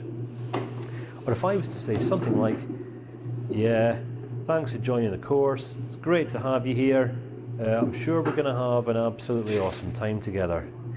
You might be a little bit more skeptical, am I right? Well, sometimes body language allows us to interpret not just the words that people aren't saying, but also the beliefs that they've developed that have stemmed from their cultural expectations, the culture they've been brought and born into. Let's have a look. Patterns of handling emotions. Now, again, based upon what culture, whereabouts in the world you live, I'm just talking totally openly here, you're going to have a set of cultural norms, all right? What's deemed as being culturally acceptable and what's not. Here in Scotland, all right, it is not culturally okay for men to show weakness. Now, incidentally, culturally speaking, all right, weakness is showing any form of emotion apart from anger, all right? So, if a man's scared, you can't show that he's scared. If a man's worried, you can't show that he's worried. If he's heartbroken, you can't show that he's heartbroken. If he's depressed, if he's devastated, he can't show that. Why? Because showing emotion in Scotland is a sign of weakness. Bear in mind, this is all perception, all right? This is just culture speaking. This is not Kane Ramsey speaking, this is culture speaking. All right, so you've got to understand that not all cultures have this. I can remember being living in Australia, for example. Some of the guys that I worked with over there in sales, highly emotional men. And to be honest with you, that was possibly living in Australia where I first began to develop more of an emotional language, where I learned, you know, it's actually okay, it's perfectly healthy to communicate my emotions, rather than keeping them oppressed and, you know, stored down here somewhere in a deep dark place that no one else gets to see apart from me. And this can actually cause people a lot of problems. If a cultural set of beliefs tells us that it's not okay to show emotions, then people end up suppressing their emotions for anything up to a lifetime that can cause immense amounts of stress. So what I'm saying here is if someone comes to us for counselling, for stress or for anxiety or something like that, they might have just had a few suicide attempts, right? We don't want to be prejudicing or discriminating against what they're saying or what they're doing. Why? Because we want to understand the heart of the problem. The root of the problem is always going to be centred around a belief about what they deem is acceptable or otherwise, and that will stem from the culture that they've been raised in. Now, please bear in mind, when I'm talking culture here, culture is a very broad term. It could mean an organisation, it could be a workplace, it could be a family, it could be a religious group. It's the cultural norms. Relate this idea back to the exercise that we carried out in the last video, all right? Everything we're talking about here, you're going to be able to identify and relate to those three different groups that you mentioned in that exercise. Allah, or I could say anything. And every single person around the world is hearing the same word, but how they're interpreting that word is going to be determined by the meanings that they've assigned onto that word. Hence the reason you have atheists today, because atheists have assigned a negative meaning onto the word God. Christians or Catholics, they have assigned perhaps a positive meaning onto the word God. But then you're going to have other people who might define themselves as atheists or Christians or Catholics, just see God as being some sort of old man in the clouds who's wagging his finger, because that's what they experience from their parents. That tut, tut, tut, you're getting it wrong, you're disappointing God, you're going straight to hell if you don't change those attitudes and behaviours. And guess what becomes so deeply engrounded in our psyche? That's right, all the iniquities of our parents. We are going to be looking at this later on in the course, but you and I have more of our parents in us than what we'd ever care to imagine, I guarantee you. Beliefs, attitudes to dependence, to children, definition of obscenity. Say, for example, just to wrap things up here, all right? At the age of 17, when I was in the military, I was subjected to a lot of pornography. This was a big cultural thing, and that's just me being honest here. And here's the thing, what we're subjected to the most, we kind of become conditioned to. So what some people might see as being completely obscene, I don't find that so offensive because I was conditioned to it. Let's go back to 2010, another example here. I was part of a 4-man team who went across to Haiti after the Haitian tsunami, the earthquake, sorry. Now, Port-au-Prince, the capital, had been devastated. You're talking hundreds of thousands of people had been killed overnight, crushed to death. So I've gone across as a four-man team on a humanitarian aid trip to take across some medical aid supplies, some foods to an orphanage on this island called Laganav. All right. Now, the reason I didn't have a problem going across there, all right, was because I was fully aware of how much death I was going to see. I've smelt death before, right? Having spent a lot of time in the military, I've seen people that are, men I was close to, close friends, in the final hours of their life, and this changes a person, all right? Regardless of whether you understand it, regardless of whether you can relate to it or not, this impacts people, all right? And if a person has been subjected to a lot of violence, or a lot of obscenity, or a lot of abuse, or a lot of death in their life, guess what they become accustomed to? What we're talking about here is different tolerance levels.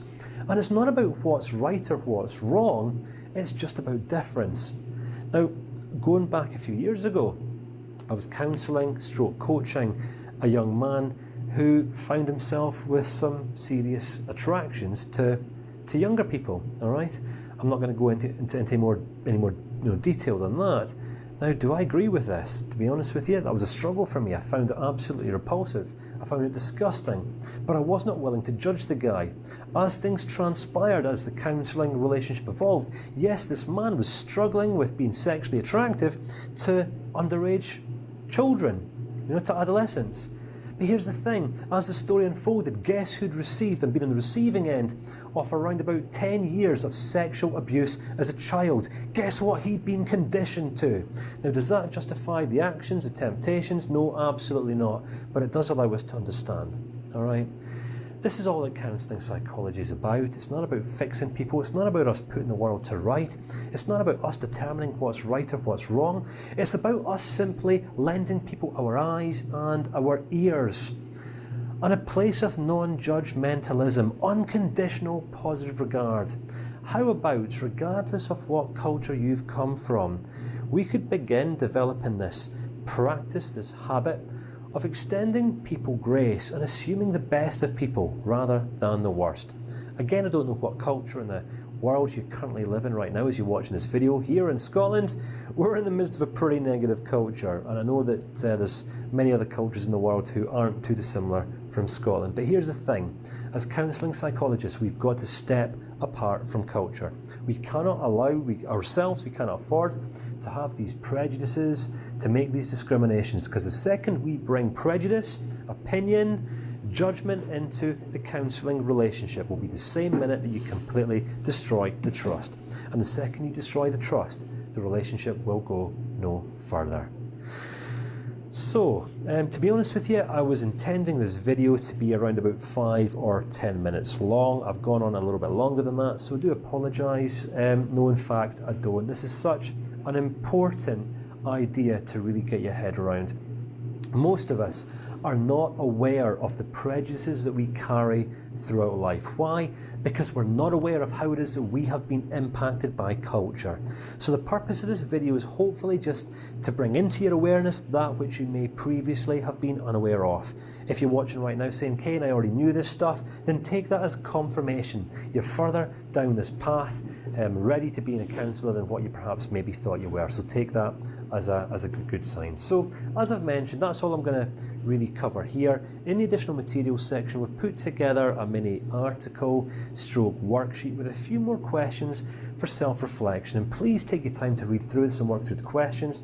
This section is really about you becoming more accustomed with yourself, because if you're not able or willing to become more accustomed with yourself, then you stand at risk of doing other people in a counselling relationship more damage than you're ever going to do good. You with me? Is that okay? We're just still laying the foundations here, but I look forward to seeing you again in the next video. So in that last video, if you managed to make it right to the end without getting bored and turning me off, I'm hoping you've now become relatively enlightened as to how it is that we can be impacted by culture in the same way that everyone else in the world is impacted and shaped and moulded by the cultures in which they're born into. Now, these are the invisible factors that make us who we are, but the problem with being human is that we're all stuck within a frame of reference. A frame of reference is our own sets of experiences and the meanings and the interpretations that we've drawn from the experiences that we've experienced so far in life. But guess what we haven't experienced in life? That's right, we haven't experienced what it means to be anyone else in the world apart from us, which makes us all naturally prejudiced, all right? It means that at all times, in all situations, we're naturally, unconsciously going to be discriminating against other people if we are not aware of how it is that we're doing this. So a great way to raise our awareness of prejudice was by simply becoming more aware of how it is that we are prejudiced towards ourselves, how it is that we judge ourselves, how it is that we sometimes discriminate against ourselves, if in fact we do this. Now, it might be the case you're shaking your head saying, Kane, I don't discriminate against anyone else, I don't discriminate against myself, I don't need to carry out tests like this. Well, how about you give it a go and we'll just see where this little exercise leads. I'm hoping this is going to enlighten some people. Have you ever compared yourself to anyone else in the world? Ever? Could I share with you just a quick story before we go on to this exercise? When I was living in New Zealand back between 2007 or 2006 and 2008 or 2009, I can remember waking up one morning and just appreciating that I was actually living in one of the most beautiful places in the world. I was living on this in this cabin. Yeah, I was sharing a house with a few other people at the time, a few other transients who were travelling through, living in a place called Queenstown, as I've mentioned, in the South Island of New Zealand. Now, if I was to open my curtains and my blinds first thing in the morning, my view was literally looking out upon a glacier-filled lake called the Lake Wakatipu, at the foot of the Remarkables Southern Alps mountain range. Now, this was a mountain range that The Lord of the Rings was filmed on. In winter time, you'd have travellers from all around the world who would come and ski and snowboard down these mountains. And picturesque was it ever. The town, Queenstown, within itself, beautiful, honestly, restaurants, cafe culture. It was one of these places you could just walk around with your chest out, shoulders back, head up high, look people in the eye, say good morning neighbour, and people would shout back at you, good morning neighbour, isn't today just a fine day? The complete opposite to Scotland. So here, right, I was living in this place. Now, bearing in mind I was a transient, all right, I was actually pretty broke at the time. Well, that's how I would have defined myself. And I find myself comparing where I was in life to other people that surrounded me in the local vicinity. Now, I developed some great friendships, some brilliant relationships. A fantastic couple, John and Maggie. If you ever watch this course, you know who I'm talking about right now. Thank you so much for the times you invited me round to your house for dinner and barbecues and all these sorts of things. I still remember you. Well, I'd been invited round to John and Maggie's house one night, and John and Maggie had this absolutely beautiful house. They had this big balcony, pretty much sitting on the verge of this hill on the peak of the town, and the view was even better than mine. On this day, I can remember just comparing myself to where John and Maggie were at, thinking, my goodness, they've done so well for themselves in life. They've built this business, they've got a couple of restaurants, they've got such a phenomenal, loving, close-knit family, which was pretty much just the complete opposite for me. So I found it so easy to compare myself to these people. And guess what happened as I began comparing myself to John and Maggie? Now, they were 25 years older than me, all right, which just isn't a wise thing to do anyway. But as I began comparing myself to this couple, I just started putting them up, looking at them as being such a strong husband and wife, marriage, family, community, really well-established people in the town, and I admired them so much, what they'd done and also who they were. And I just felt my self-esteem begin to drop, all right? As I was putting them up in this place of admiration, I began unconsciously putting myself down. Now, call this prejudice, call it what you want. This is a natural occurrence, and it's one that most of us will be able to relate to in some way, on some level. But then, on this night in question, things changed as I overheard another conversation that was happening. There was a few people that night at this party that barbecue that John and Maggie were hosting. And it was, I think they were neighbours who lived just 1 or 2 doors up the street, and they were talking about, with some other people that I didn't know, about some other neighbours that had just moved into the house at the top end of the street. Now, as I heard upon the words that they were using, if you want to understand a person will let you know a lot about who they are by the words that they use. So, they were talking about this rich couple who'd moved into the house at the top end of the street. And the reason why they were rich, because this was the biggest house in the street. They had a massive carport. I think the house was around about 7 or 8 master bedrooms. There was a jacuzzi spa. There was a mini gym at the back of the house. They had one of these opening roofs that meant, in the summertime, in the jacuzzi spa, they could open the roof and the snow would come through, and it was just a beautiful house, and they were talking in awe of this rich couple who'd moved in at the top of the street. Now, okay, how do you think I felt? All right, so bear in mind, I was sharing a house with some other travelling backpackers, all right, listening to this conversation about from this couple who were absolutely rich, in my perception, who lived in a massive house that I would have done absolutely anything for, and they were talking about this rich couple at the top of the street. So I was comparing myself to this rich couple, as this rich couple were comparing themselves to this other rich couple. And then I started asking questions. Okay, so who's the richest here? Is anyone here actually rich? Or is rich just a prejudice? Is rich just a perception? Is rich nothing more than smoke and mirrors, how we either see ourselves or how we see other people through a state of comparison or comparative judgment? And it's an interesting idea, isn't it? Because if you think about how it is that we define rich, we generally, as human beings, have this tendency to define people as being rich when we see them as having more stuff than us. So we compare ourselves to those whom we perceive as having more than us, and we call them rich. But what would happen if we were then to start comparing ourselves to those people in life who have less than us, who don't have quite as much as us? All right, who would then suddenly become rich? Do you see how quickly our perceptions and our prejudices can change? All right, so this brings us on to the little exercise. All right, what I would like you to do is, using this gradient that I've literally mapped out in the worksheet that you can download in the additional materials section, is just simply grade yourself. All right, I'm not giving you any context whatsoever. But what I would like you to do is mark yourself just based upon your perception, how you currently see yourself, all right? Do you see yourself as being rich, or do you see yourself as being poor? If you see yourself as being absolutely loaded rich, then you're obviously going to be putting yourself around about here, something like this. If you see yourself as being poor, then you might be putting yourself somewhere around about here, all right? No more context than that, just your immediate response. How do you see yourself, right? Are you rich or are you poor? Where do you sit and stand on this line? How about if I was then to say wise? Are you wise or are you foolish? All right? Are you a fool or are you a wise old owl?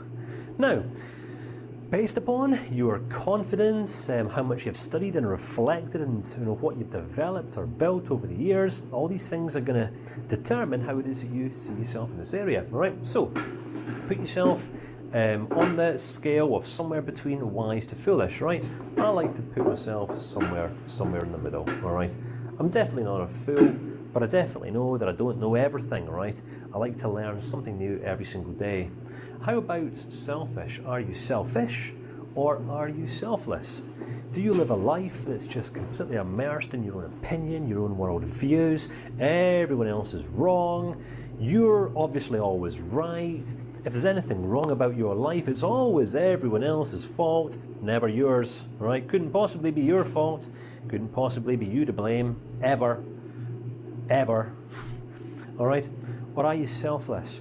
where you're completely humble, you're open to experience, you love people, connection, relationship, love, these sorts of things. Generosity is always in the forefront of your mind. You're always looking for ways on how it is that you can positively enhance and build up the lives of other people. Is this you? Where do you sit on the scale? Are you selfish or are you selfless? How about skilled? Are you skilled or are you unskilled? All right, how do you respond? Don't think about it too much, otherwise you're going to end up justifying yourself. But where are you? Immediate response. Are you skilled or are you unskilled? Are you introverted or are you extroverted? Where do you sit on the scale? Are you compassionate or are you compassionless? All right, where do you stand today, right now at this stage in your life? Are you prejudiced or are you unprejudiced?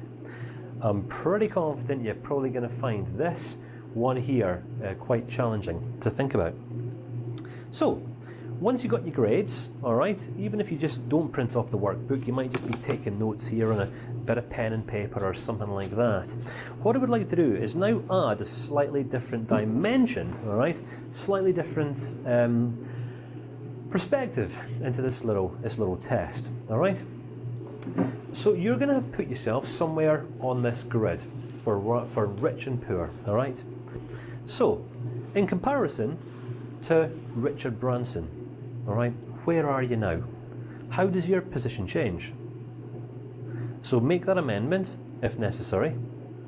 And now, in comparison to a young Haitian man who lost his entire family, his business, his life savings, his whole world in the Haiti earthquake back in 2010. So if you now compare yourself to that man, how rich are you? And has your response just changed? If so, Hello? Let's just go back to the first question. All right? Hello? Are you rich or are you poor? How are you going to respond to that? All right, now, this isn't about getting the right answer. Mask is calm, please. I just want to help you see here how it is that our perceptions and our prejudices can change literally. Well, if you can't within an answer, instant, neither as soon can as I. we get a little bit more information or as soon as we gain a new perspective. How about wise or foolish? How wise are you? In comparison to Elon Musk, all right, he's developing those cars, these really cool cars, and there's articles saying he's one of the smartest men on the face of the planet right now. I don't know, I've not studied the man too much, just a name that sprung to mind. But this man has accomplished some phenomenal things, and he's continuing to accomplish some phenomenal things in life right now. So in terms of being wise or foolish, you know, where do you stand in comparison to him? How about then, if we're to think about a politician who's just an absolute fool, perhaps someone you might see as being completely unwise, someone who's recently been elected into a place of power. I'm not saying any names here, all right, but someone who you perceive as being somewhat foolish. Now, all right, compare yourself to this person. How wise or how foolish are you in comparison to that person? But then think, how wise or foolish are you in comparison to Elon Musk? Do you see how our dimensions of personal prejudice can pretty much fluctuate minute by minute as we relate ourselves to different people? How about selfish or selfless? Are you selfish or are you selfless? Right? You might be saying, no, I'm not selfish. I give to charity every now and again. Fantastic, good for you. All right, that's great. How about if I was to ask you to compare yourself to Mother Teresa? If you were to compare yourself to Mother Teresa, I know that she's dead, God rest her soul, right? She's pushing up daisies right now. She is some holy worm food. But if you were to compare yourself to the things that she accomplished in her life, seems history books have suggested she was quite a selfless lady, all right, with a heart for the nations, committed her whole life to doing good. Now compare yourself to Mother Teresa. Where do you stand now? Are you selfless or are you selfish? Now, think about one of the world's most renowned terrorists. All right, think about Osama bin Laden. All right, one of these guys, Al Qaeda network, one of the men who influenced the devastating attacks throughout the United States of America in 2001. and obviously other parts of the world since then. Now, how do you compare yourself to that man? Are you selfish or are you selfless? You know, it's a fascinating idea. Think about that day on September the 11th, when Osama bin Laden had orchestrated a series of attacks on the US of A, on some prominent buildings where thousands of people had obviously been killed, devastated an entire city pretty much. One of the most horrific acts of terrorism that perhaps the world has ever seen. All right, now, on that day, there are some people who would say that that man, Osama bin Laden, what a selfish, warped, disturbed, cruel, heartless individual, right? I'd be inclined to agree with that without prejudice, but quite a heartless act. So you could say that was quite a selfish act. The man was looking to further his own agenda, whatever this agenda was. But then on exactly the same day, you had men and women who lived throughout New York who ran into the danger zone, who put their lives at risk in order to save other people. Right. So, if you were to compare yourself to those people who ran into the danger zone, how selfish or how selfless would you be? If you were to compare yourself to Osama bin Laden, how selfish or how selfless would you be? And can you see how our self-perception fluctuates? It's an interesting idea, isn't it? All right. Because if you think about how it is our own self-perception fluctuates, could you even begin to notice or consider now how it is that we might stand to potentially get the wrong end of the stick all of the time as we're formulating judgments about who other people are, when we're evaluating them and assessing them upon the surface level cultural things that we see, their actions, behaviours, their vocabulary, the words they say, the things that they do? How about introverted, extroverted, right? Some people take a lot of pride in this. You know, are you naturally introverted? Are you a thinker? Or are you a talker, right? How would you define yourself? How would you define yourself to me? How would you compare yourself to me, right? I'm naturally quite extroverted. So if you define yourself as being extroverted, are you more extroverted than me or less? Or think about someone even more so, or someone less than. Who is the most introverted person that you know in the world? Now compare yourself to that person. Where do you stand? How about if you were to define yourself and compare yourself up against the most extroverted person in the world? Go for like Donald Trump or something like that. All right, where do you stand now? And again, do the same with compassionate, compassionless. But last but not least, all right, where do you stand? Are you completely unprejudiced, or are you completely prejudiced in virtually every single area of your life? All right, listen, my friend, there's no one that can grade you or rank you in this little quiz, this little self-assessment exercise. This is more than for any other purpose, just to simply help you become more aware of how it is that we are influenced by our own prejudices, by our perceptions of what's right and wrong, our perceptions of what's good and bad, who's good, who's bad, who's right, who's wrong, as we compare ourselves to other people. All right, bearing in mind, the only people whom we understand in life, whose life history and life experiences we get, are our own. When it comes to relating to other people, unless we are asking other people questions in view of understanding where they've come from, their cultural background, so we can understand the people, all we are ever going to have is our discriminatory attitudes, our prejudices, our judgments and our opinions. And these, my friends, are the things that we need to be cutting out of our lives as counselling psychologists.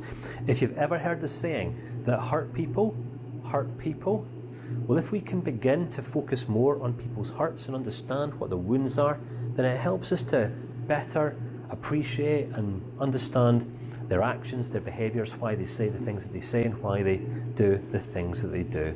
So I hope you found this a little bit insightful, hopefully a little bit interesting as well.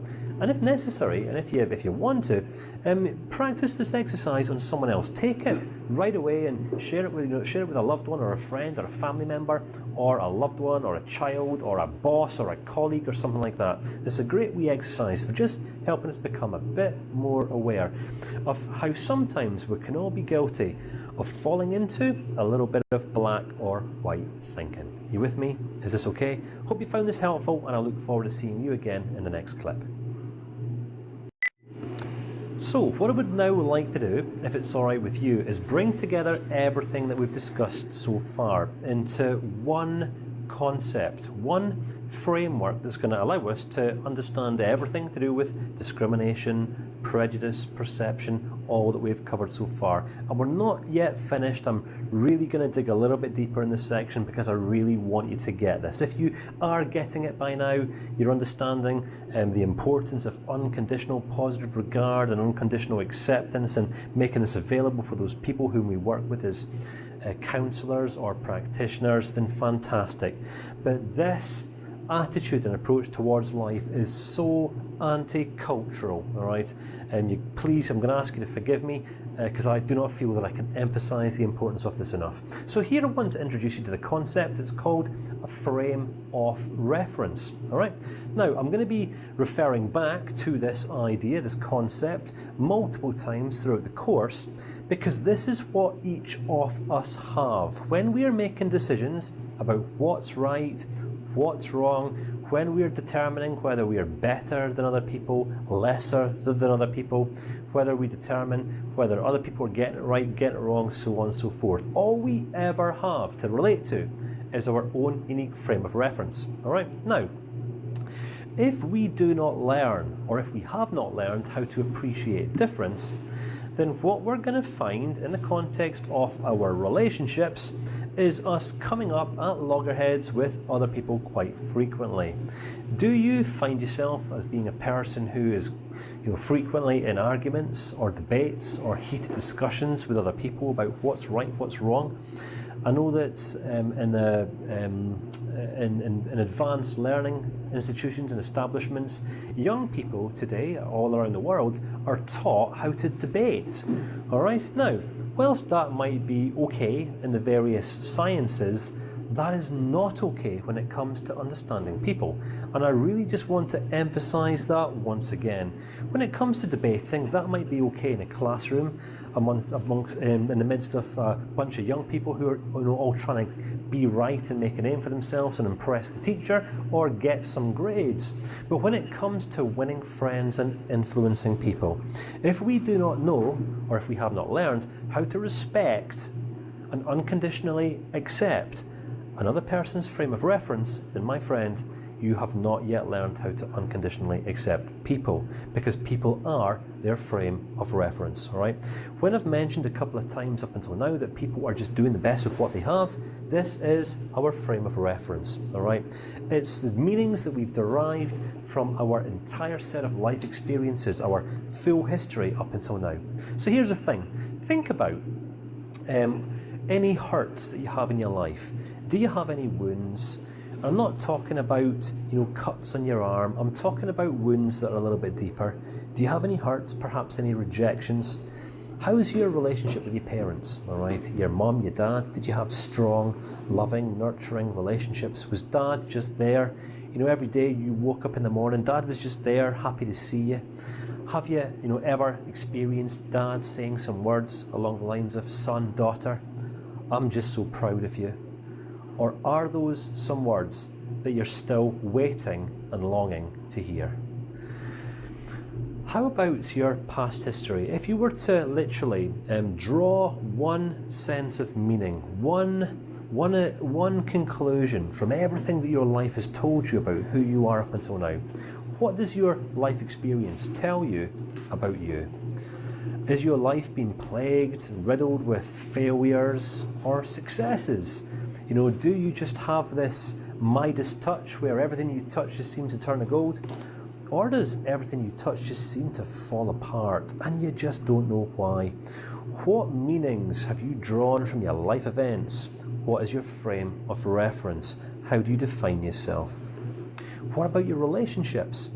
Are you one of those fortunate ones that just has a close community of really tight friends, people that you can go to?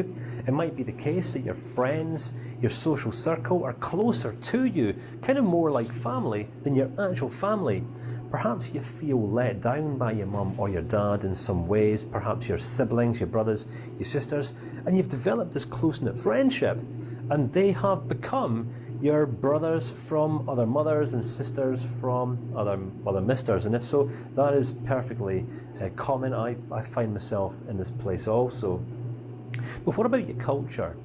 How have you been influenced by culture over the years? Since the day you were born, it might be the case that you've remained in one place your entire life up until now, and you've never really experienced anything else.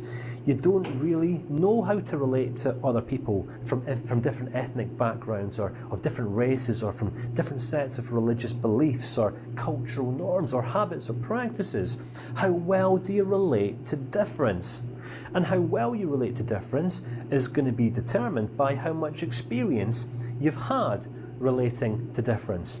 If you've been in one place all your life and you haven't experienced much difference, then you're most likely going to find relating to difference much harder than people like myself, who literally loves difference. Keep me in the same place for more than a couple of weeks and I get bored. All right, that's it. I can't wait for change. Change for me is friend, not foe, but I do appreciate it's not like this for other people.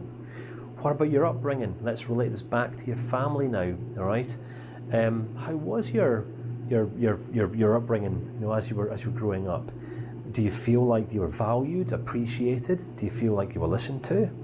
Do you feel like those people in your life, those significant others, actually valued you, respected you, honoured you, loved you, cared about you? Or were you just kind of fobbed off as if you're kind of unimportant? Now, we're asking some pretty big questions now. Now, I don't know if you're having some sort of emotional response to the questions that I'm asking, all right? I'm not counselling here. I'm just asking you to acknowledge what the truthful answers are, because whatever those answers are and however you're responding to these questions, this is your frame of reference. What are your beliefs? What are your rules? I'm teaching counselling psychology right now, but am I qualified? Should a man like me be teaching a delicate subject such as this? I'm not wearing a dicky bow tie, I'm not wearing a shirt, I don't have a briefcase, I don't have a side comb parting, I'm not talking in a really monotone voice. Is it possible that a man like me could teach a discipline such as this? What are your beliefs? What rules are you living by? What's right? What's wrong? Who's right? Who's wrong? Who's richer than you? Who's poorer than you? Who's better than you? Who's worse than you? And who gets to determine, what the answers to those questions are? What about your standards? Would you say you're a person of high standards, or are your standards a little bit low in some areas of your life? If you were to step outside of yourself and put yourself in someone else's shoes right now, and do a bird's eye evaluation or assessment of your life, is there room for improvement? And if so, in what areas? Right? What are your strengths? What are your weaknesses? What are you good at? What are you not good at? What do you like? What do you not like? What do you love? What do you loathe? What are you passionate about? If there was one thing that you could just do for the rest of your life that would enable you to feel free and at your most creative, at your most valuable, what would that be? This, my friend, is your frame of reference. I want to put a really relational spin on this. Because you see, your frame of reference is yours and mine is mine. If I was to simply respond to all those questions that I've just asked you and give answers as you're giving answers, there's high probability that the answers that I give are going to be completely contrasting with yours. Now, if we are not used, and if we've not been conditioned to appreciate difference in life, then sometimes we can fall into the trap of assuming that the way that we see things is just the way that we are. Our way of seeing things is the one right way. Let's just look at some of the controversy that's going on in the world today. Let's look at the Americas. The newly elected president suggested that he wanted to build a wall to keep out a certain group of people. There has been times in the last 12 months or so that the airports have been blocked and closed to people of certain religions, of certain skin colours who live in certain cultures. Is this right? Is this wrong? Who determines whether this is right or wrong? Now, for the purposes of this course, we're not really looking at what's right, what's wrong. We're not looking to have some sort of political debate here, but it's important that you come to appreciate the rules and the beliefs that are governing your life. Because if you're not able to gauge and see these things, then you're never going to understand and fully appreciate the prejudices and the discriminations that are potentially going to stand between you and another person in the counselling therapeutic relationship. I mean, what would happen, let's just say, if you're watching this course right now and you have a set of beliefs that people of a certain skin colour, of a certain religion are bad, would that mean that if I was of this certain religion, does that mean that I'm bad? Right? Does it? This is where prejudice affects our relationships. Here's the thing, all right? It's very, very easy to assign a generalized assumption over a mass group of people, all right? Say, for example, you have a couple of extreme terrorists of a certain skin color, you know, that have long bushy beards that come from a certain country, then they come to your country and they blow up a building, all right? Now, what's a generalized assumption we could make? That all people of this skin colour are bad, all people that have long, unshaven beards are bad, something like that. Let's look at things from a slightly different perspective here. All right, here in Scotland, around about 15, maybe 20 years ago, now this is just something that springs to mind right now, there's a little place around about 20 miles north of where I live called Dunblane. Now there's a man, I bet you'd appreciate, who had been defined as a recluse. He was, I think he was in his mid-40s, lived with his mum his whole life, and he went into a school one day with a machine gun, all right? He opened fire and killed, I think it was around about 17 young children, defenceless. All right. He was white. He was Scottish. He wasn't from the Arab nations. He was a white male, single, lived alone with his mother. That's pretty extreme behaviour too. Do we place a man like that in the same category as someone from a different nation who has a long beard, who straps some explosives to his chest or her chest and walk into an arena with a bunch of young girls and boys who are watching an Ariana Grande concert? How is it that we determine what's right and what's wrong, and who are we to judge? No, don't worry about that right now.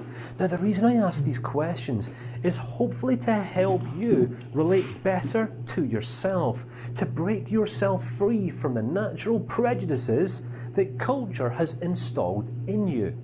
And the reason why this is important is because when it comes to learning in life, we have conscious learning and then we have unconscious learning. Say, for example, you're taking this course right now. You're actively involved in the process. So you're watching these videos. If you haven't turned me off yet, you might be working through some of the worksheets and the additional materials that we've incorporated into the course. Perhaps before this course you were reading a book, educating yourself further. Perhaps before then you were in university, higher education, something like this. When you're looking, you're studying, you're unpacking information with the aim of understanding it and applying it in some area of your life.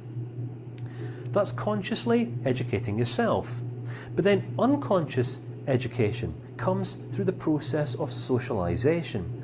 And this is kind of what I was talking about 2 videos ago when I shared with you that iceberg of cultural concept, whatever we called it. How it is that we're impacted by culture. Bear in mind, we only see something as being normal when we've been conditioned to it. Now, again, I'm just going to be completely honest here. For me, after 10 years in the military, pornography was normal. Now, I'm not saying it's right, I'm not saying it's wrong, but it had become normal for me because it was part of military culture. Everyone had a stash of pornography magazines underneath in the footlocker at the bottom of the bed. All right? Now, you can have some opinions about that, but try sharing these opinions with literally over 250,000 men, all right, who were in the military at the time, but then share those same opinions with all the men who've left the military, who had the same magazines in their footlockers at the bottom of the bed. What's right? What's wrong? What have you been conditioned to? This video is just about helping you understand frame of reference, all right? Let's see if we can begin to develop a greater sense of appreciation for those other people in our lives, just simply acknowledging that yes, whilst we have our own hurts, our own history, we have our relationship experiences, the pluses, the minuses, the positives, the negatives that we've drawn from all this, everything that we've unconsciously learned and absorbed through our culture. We've got our upbringing, the stories, the meanings that we've assigned onto our life's events. We now have our beliefs, the rules that we live by, what's right and what's wrong, which set the standards that we live our lives by. It is not our responsibility as counselling practitioners or as human beings to impose our standards upon anyone else, because it's the first way and one of the most effective ways in which we lose friends and alienate ourselves. Why? Because everyone else is just working with exactly the same stuff. The second that you or I bring another person's frame of reference under attack, be it their beliefs, be it their standards, be it their habits, their attitudes, what they eat, how they dress, whether they have long bushy beards or whether they don't is by the by. We're not talking about what's right or what's wrong here. We're not looking to justify or condemn a person's actions or behaviours, but rather just simply focus and understand and better appreciate that all of this is going on inside of every single person. So as human beings, yes, we can judge, we can pull out the wizard finger and go tut tut tut, and we can have our opinions and make our justifications as to why we are right, while our way is the right way, and why their way is the wrong way. But that's never going to allow you to understand people. So this is frame of reference. It's not so much a practical learning that you want to go away and study further. It's just more something, an idea to acknowledge rather than anything else. You have the frame of reference when you're responding to other people or emotionally reacting to other people, what they say or what they do. It's not because you're a rational or a reasonable or an unreasonable person. It's because of the frame of reference that underpins your every response. And what's true for you and what's true for me is true for every other person in the world. This is frame of reference. Spend 5 to 10 minutes, if you'd be willing to, just considering what your frame of reference might be. Consider a past relationship or a conversation that you've maybe had in the last week or 2 weeks that really turned south really quickly. All right, might be a colleague, a friend, a neighbour, something like that. And just begin to consider why. This isn't about blaming the other person for what they said or what they've done, but see if you can just consider how it is that two frames of reference may just simply have clashed in some way. You with me? Right, hope you found this interesting, and I do hope that if you carry out this exercise, you'll find that insightful also. And I look forward to seeing you again in the next video, where we're going to unpack this idea just a little bit further. Now, I don't know about you, but it kind of feels like we're starting to get really into the course now. Are you in agreement? Good, fantastic. This brings us to the point of this first section of the course, where I would now like to integrate the values of counselling psychology. Now, these values aren't so much determined by me. In fact, they're not determined by me. It was a set of values that I had presented to me when I was first training in counselling psychology quite a number of years ago now. But they're also a very similar set of values that you'll find have been adopted by the various professional bodies around the world, the governing bodies and larger organisations that really promote counselling practice or train in an attendance-based context. Now, obviously, this is an online course, which is never going to be held as in high esteem as what an attendance-based course would be, but we've got to make the most of what we've got, don't we? So, I do appreciate many people take courses such as these because it's far more cost-effective, all right? So, it's just my responsibility to present you with all the information that you need to make a well-informed decision as to whether this is the kind of profession that you would take seriously in terms of investing more time and potentially money into moving forward on into the future. But values are a funny term. Values are something that we all have. Values are something that we unconsciously buy into from a very young age. Values are something that our families instill into us through the socialization phase of our subconscious learning back when we're young. So when it comes to integrating a set of core values into our counselling practice, it's important to acknowledge that this is now going to be done on a very rational level, all right? We're going to be looking at integrating some values into our lives rationally, all right, through the mind, not so much unconsciously through the heart. And these are values that you're going to either choose to buy into or not. It's not so much a set of ideas that you're really going to agree with or disagree with, and if you find yourself agreeing or disagreeing with what I'm saying right now, that's not the purpose of this teaching. It's more than anything else to present you with a set of core conditions, a set of core attitudes that are going to be most conducive of the health and the well-being of those people whom you go on to work with and serve. Does that make sense? So if you find yourself really disagreeing with these things, I'm going to suggest to take some time out and really consider whether this is a path that you really want to go down, all right? So a little bit of self-reflection is also going to be required here. So all that I'm really going to do is just present you with the best case scenario, all right? Now, in order for you to get the most from this presentation, it might be more beneficial for you to position yourself in the shoes of a counsellee, all right? Someone who's potentially coming to you someday in the future for counselling, all right? Because these values are going to be what they experience through your practice. You with me? Allows you to experience this teaching from a perspective that's slightly different from your own, all right? Is that okay? So, the first value that I would like to share with you is creating a culture of positive regard. Have you ever considered how many people are required to create a culture? All right, if you think about it, right, just one person. Have you ever worked in a really negative environment before? And then one person can come in and the culture, the atmosphere can just literally lift within moments view. It's kind of like sometimes professionally, work culture especially, can sometimes seem very, very negative, can't it? You know, if you've got a whole load of people working in a career or an industry that they have absolutely no passion or interest in whatsoever, it might be the case that an organisation's management isn't particularly effective. They've taken on perhaps a really heavy authoritarian leadership style, which means that they're not really too interested in how the people are experiencing work and culture. The most important value for them is that stuff's getting done, productivity over people. Now, when people find themselves in an environment like this, it can be absolutely soul-crushing. There's a pretty good chance you're able to relate. So, what we want to create is a culture of unconditional positive regard, which can sometimes, for many people, seem extremely counter-cultural. It kind of goes against the grain a little bit, where most people in life naturally are inclined to focus upon the negative. What we are not focused on is the negative, but rather we're just simply focused on understanding how it is that this other person is experiencing their life.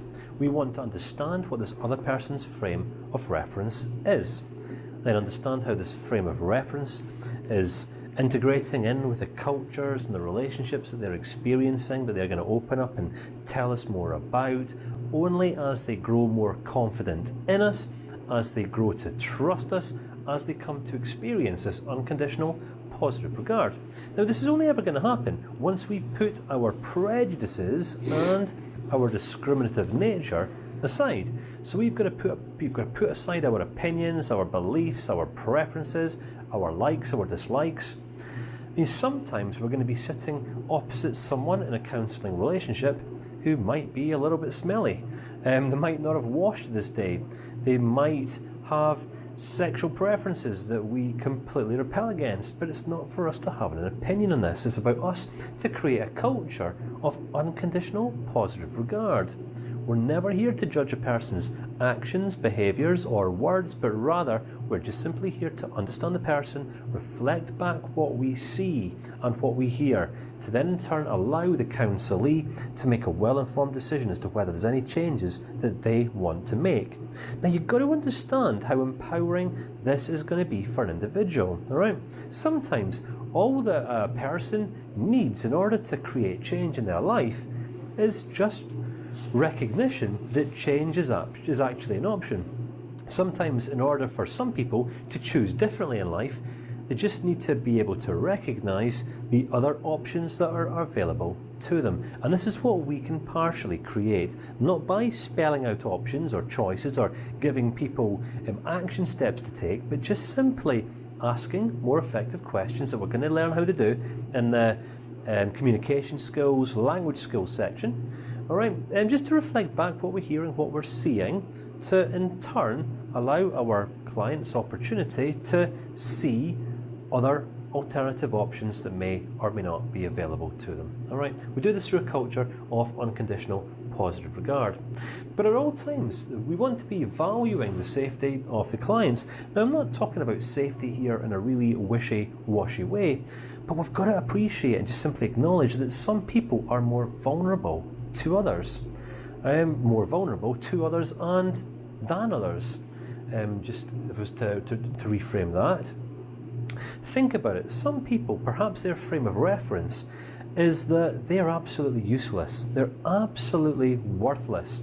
If you have ever come across a really angry, aggressive man, do you think that men become angry and aggressive because they're strong internally, because they're confident and secure in who they are? The answer is no. If you want to spot out the most insecure person in a room, look at who's making the most noise and just simply look out for who is beating their chest and being the most aggressive. Sometimes our managers, leaders and influencers in life are in fact the most insecure people in the room. So when we're talking about protecting the safety of clients, what we never want to do is bring another person's frame of reference under attack. So we are never going to be interrogating or challenging or confronting in an unhealthy manner or rejecting or dismissing another person's beliefs or worldviews. Why? Because it's all they have.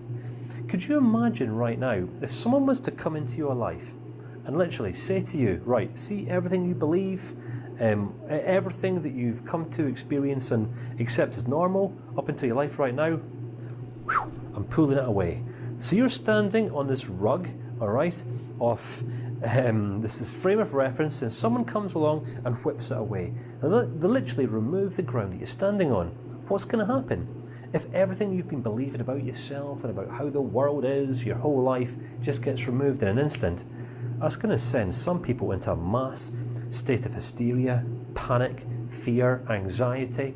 And bear in mind, all right, some people who haven't yet learned to master the art of self-control will sometimes, if they haven't developed a mature relationship with their emotions, can end up allowing their emotions to get the better of them. This can lead some people into suicidal frames and states of mind as well. So we want to be just aware of this, all right, and we manage those relationships through the way in which we communicate, converse and relate with other people. So first things first, we create this culture of positive regard, all right? Yes, we're different, but listen, I'm not here to condemn you. I'm not here to challenge or confront or belittle or change you. I'm just here to understand and in turn hopefully help you to better understand yourself. We're looking at the heart, the core conditions of counselling now. Obviously, when we do this, we become more effective at protecting the safety of the clients. Now, obviously, right, we can look at this from a slightly different angle as well. We understand that some people just have a very unhealthy relationship with change, all right? We understand that unless we're changing, we're not growing. If we're not changing, we're not growing, and if we're not growing, we're kind of going backwards, aren't we? And this isn't what anyone wants. So sometimes we need to just simply perhaps interrogate mildly the kind of relationship that our clients have with change. If a person sees change as a bad thing, change as foe and not friend, then it doesn't really matter what we say or what we do or how we conduct ourselves in the counselling relationship, because it's never going to lead them on to change anyway. So sometimes, as we are simply using the communication skills that we're going to develop through this course to better relate and understand those people whom we're working with, we can just establish any potential blockages that our clients are going to have towards making change. For example, as I've mentioned, if the relationship they have with change is bad, then change is never going to happen. So sometimes we need to just establish why, all right? Yes, we can take those old cliches and one-liners such as feel the fear and do it anyway, but we're not motivational, inspirational coaches here, all right? We're counselling practitioners. We're here literally just simply to be that alternative secondary set of eyes and set of ears. And the reason why is because we want to be maintaining the integrity of the practitioner-client relationship at all times. Now, have you heard me mention throughout the course up until now that counselling psychology is kind of the most relational helping discipline out of all the various social sciences and psychology-based disciplines, all right? It's all to do and it's all themed and centred around the quality of the relationship. Now, I am going to be adding in a full section on relationship management later on in the course. I know you're going to love that section. Some people have defined these teachings in the past as being quite life-changing. They're based upon facts and principles that we can build and integrate into our lives right away. So here's the thing, the question that you might be asking right now is, how do we manage the integrity of the practitioner-client relationship? Well, at all times we've got to be acknowledging what's happening inside of us. Now, there's a couple of terms that I'm going to be sharing with you later on, called transference and countertransference. Now, these are quite complex ideas, right? I'm not going to go into them too much now, but transference and countertransference are kind of the dynamics that happen between two people in any given relationship. It's where we're relating a set of experiences we've had from perhaps one person in the past into the present relationship. Say, for example, right, you are watching this course right now. So I'm your teacher, I'm your trainer.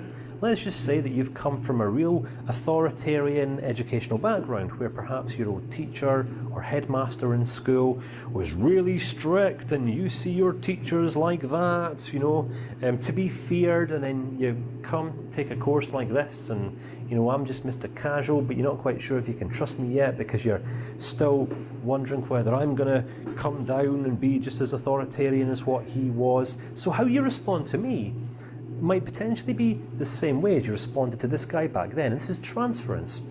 It's transferring how it was that you related onto that person, all right, onto me. So you're relating to me in the same way that you translated or you kind of related to that other person. But I'll go into this in a lot more detail later on. This is a really big idea, and it can really radically alter the dynamics in any relationship as soon as we just simply identify it if it's going on. The integrity of the practitioner-client relationship.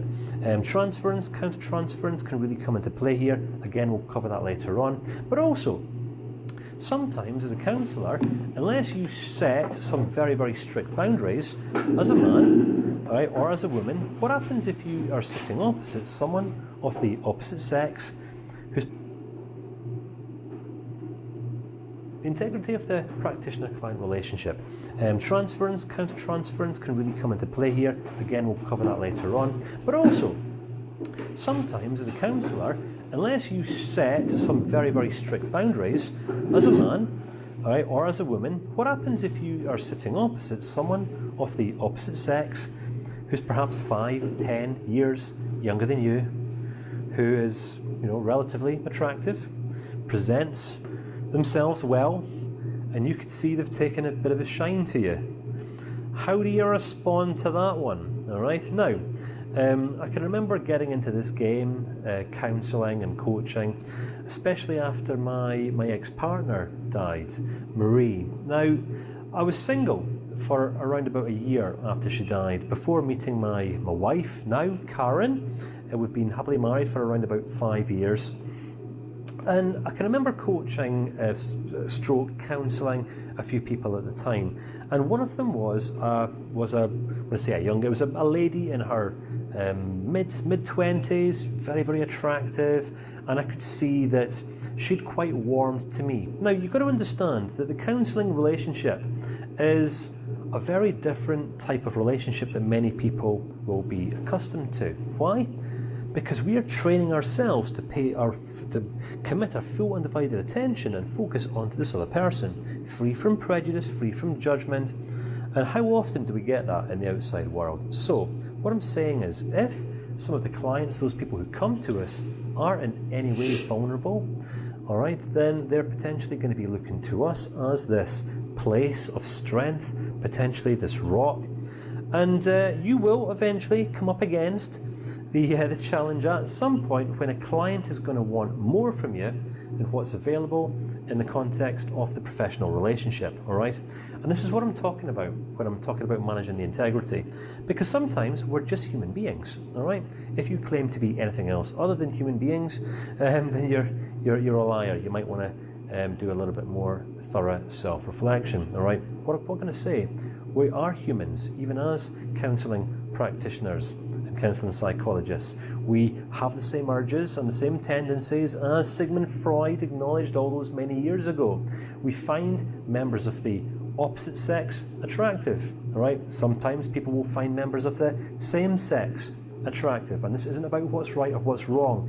It's about just simply managing what's going on inside of us, becoming aware of it first and foremost, being able to identify, right, there's a little bit of attraction going on here, I need to manage this, and sometimes, if necessary, it might be appropriate to end a relationship if a degree of attraction does end up clouding your judgment that prevents you from being completely objective inside of the relationship. Bear in mind, this is all to do with self-governance.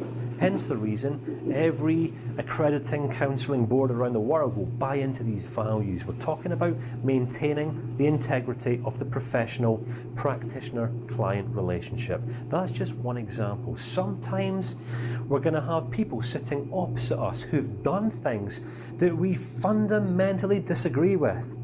Could you imagine sitting opposite a rapist? Right, someone who's perhaps just been released from prison, having raped a number of women. And then you have a sister who was raped, or perhaps a daughter who was raped. How do you think you would now begin to emotionally respond or react to this person? Now, yes, you can justify your actions in response to saying, that person's wrong, there's no justifying rape, that's disgusting, and all that sort of thing. But we've already acknowledged that we never understand the reasons why people do the things that they do until we've reached that stage of trust, where we can ask those questions and in turn gain those honest responses, all right? This is what we're working towards. We're working towards developing this level of self-control inside of ourselves, where we're no longer impacted by anything in the outside world that comes our way.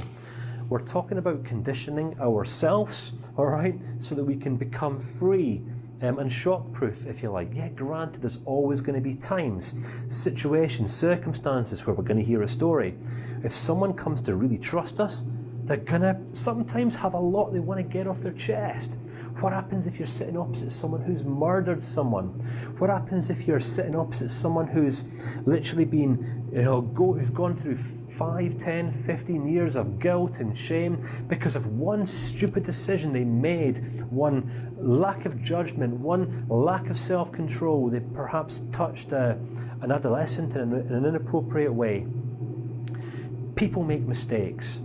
All people experience remorse, all right? We're talking about creating a safe, trust-based environment that people can open up and disclose of themselves in ways that they've perhaps never been allowed to do so before, all right? We're talking about really extending and expanding our capacity to offer grace onto other people through this unconditional positive regard. So, enhancing professional knowledge and application. Now, obviously, you're taking a course like this.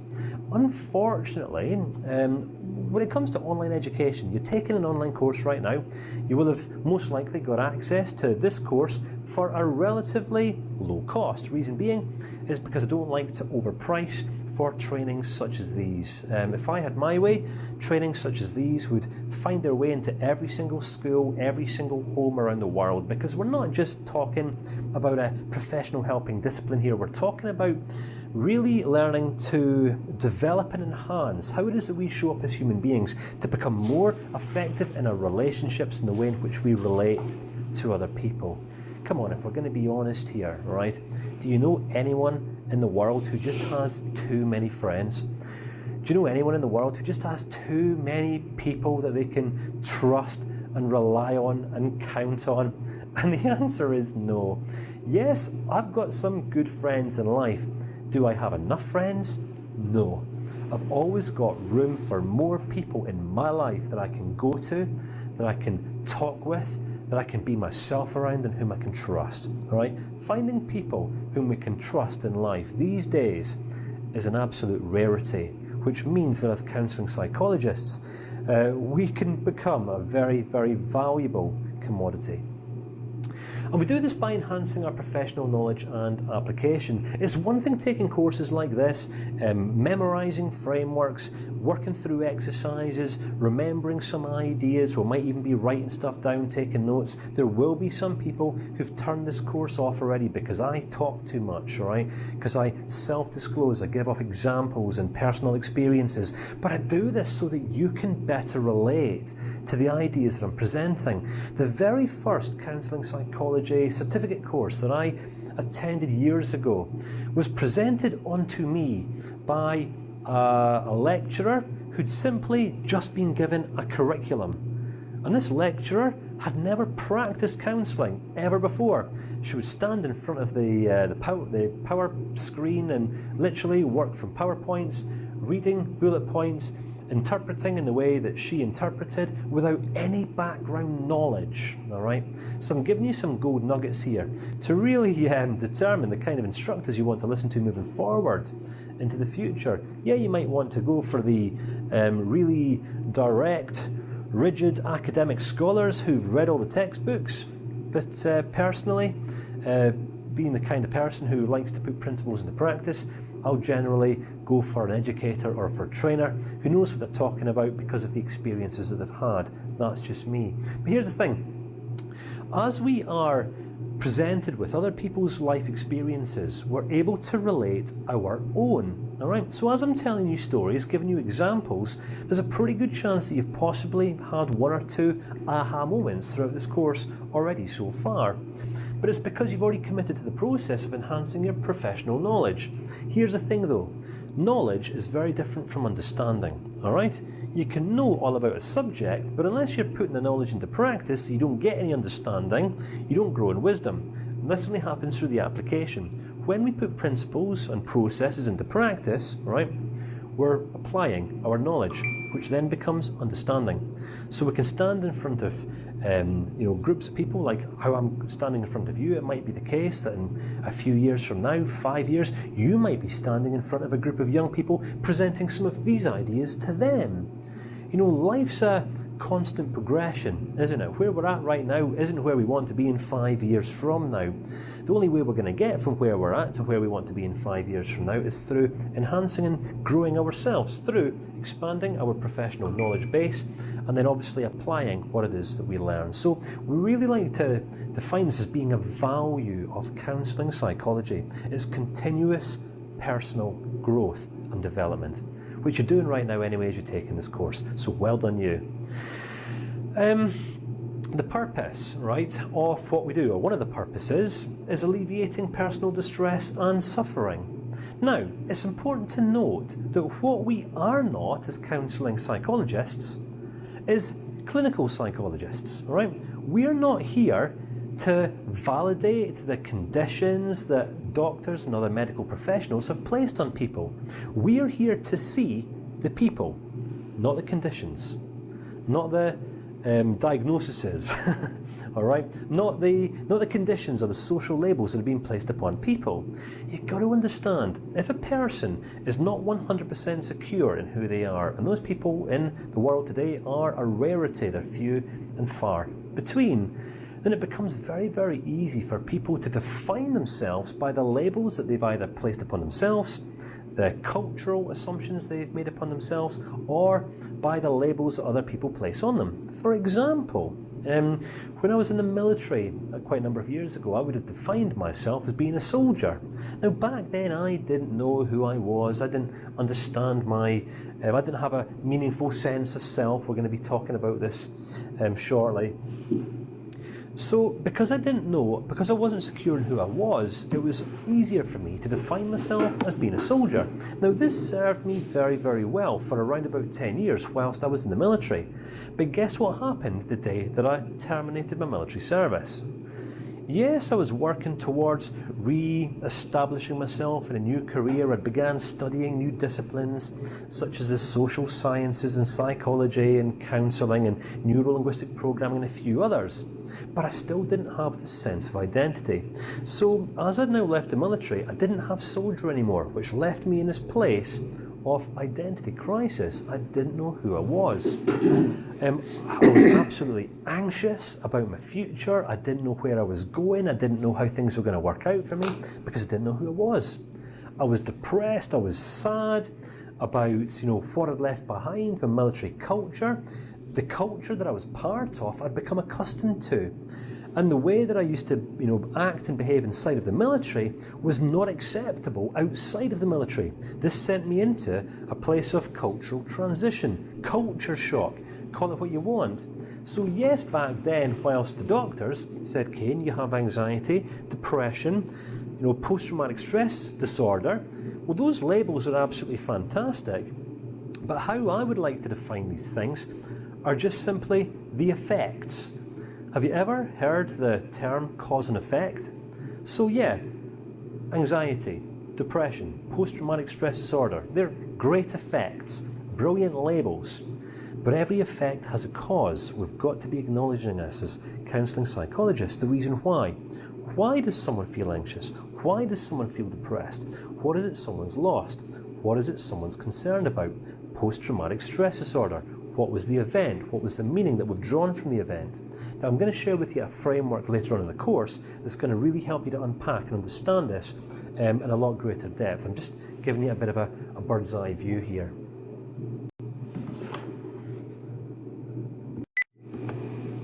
We can only ever be playing a part in alleviating the personal distress and suffering in other people if we are solely focused on helping them understand the reasons why they're feeling and experiencing life the way that they're doing so, if that makes sense. Have you ever had a conversation with someone who would say, I'm depressed?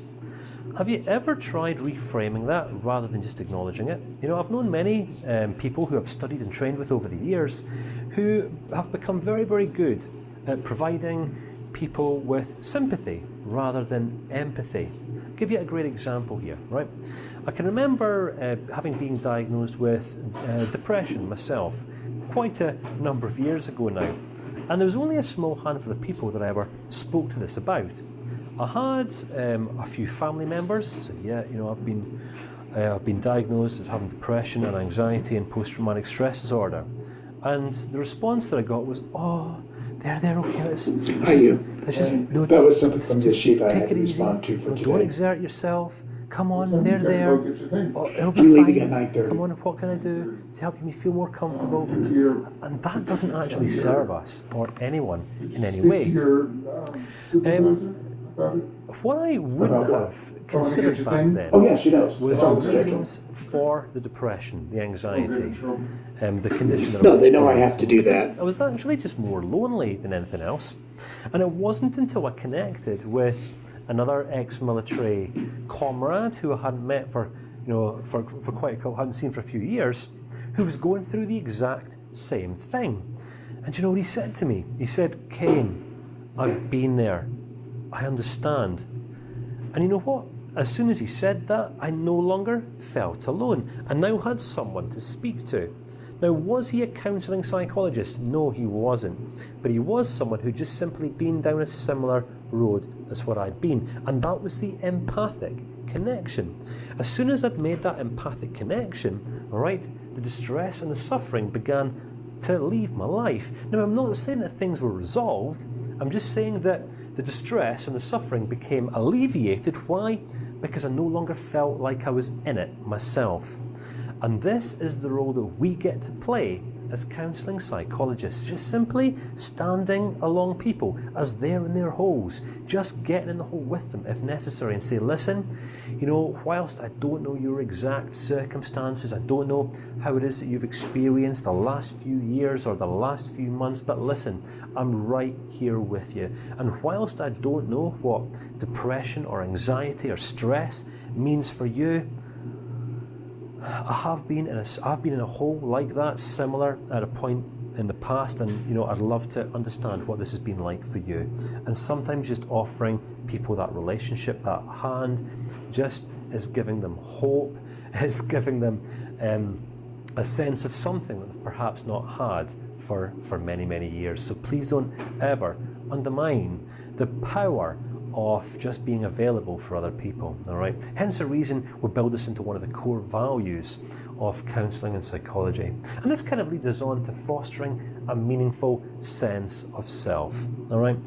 The framework that I'm going to share with you later on, all right, is based upon a very, very simple model. I like to keep things as simple as physically possible. I know that many of the psychological theorists like to come up with some very, very complex frameworks and ideologies, but to be honest with you, my perspective has always assumed that the simpler, the better. When it comes to learning our identity in life, we begin learning from a very, very young age.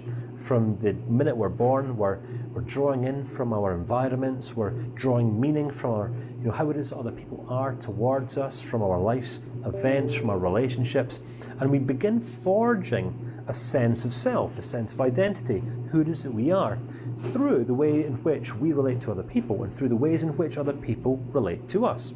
Now, because we are imperfect people, all right, it means that sometimes we can learn the wrong stuff. We can come to assume that what we believe is true when it actually isn't. Sometimes we believe that everything we believe and think and feel is accurate, but we're only ever going to believe and feel this when we have no other perspective other than our own. And this is where we come into play as effective counselling psychologists, by helping people to foster a more meaningful sense of self than that which they perhaps currently have.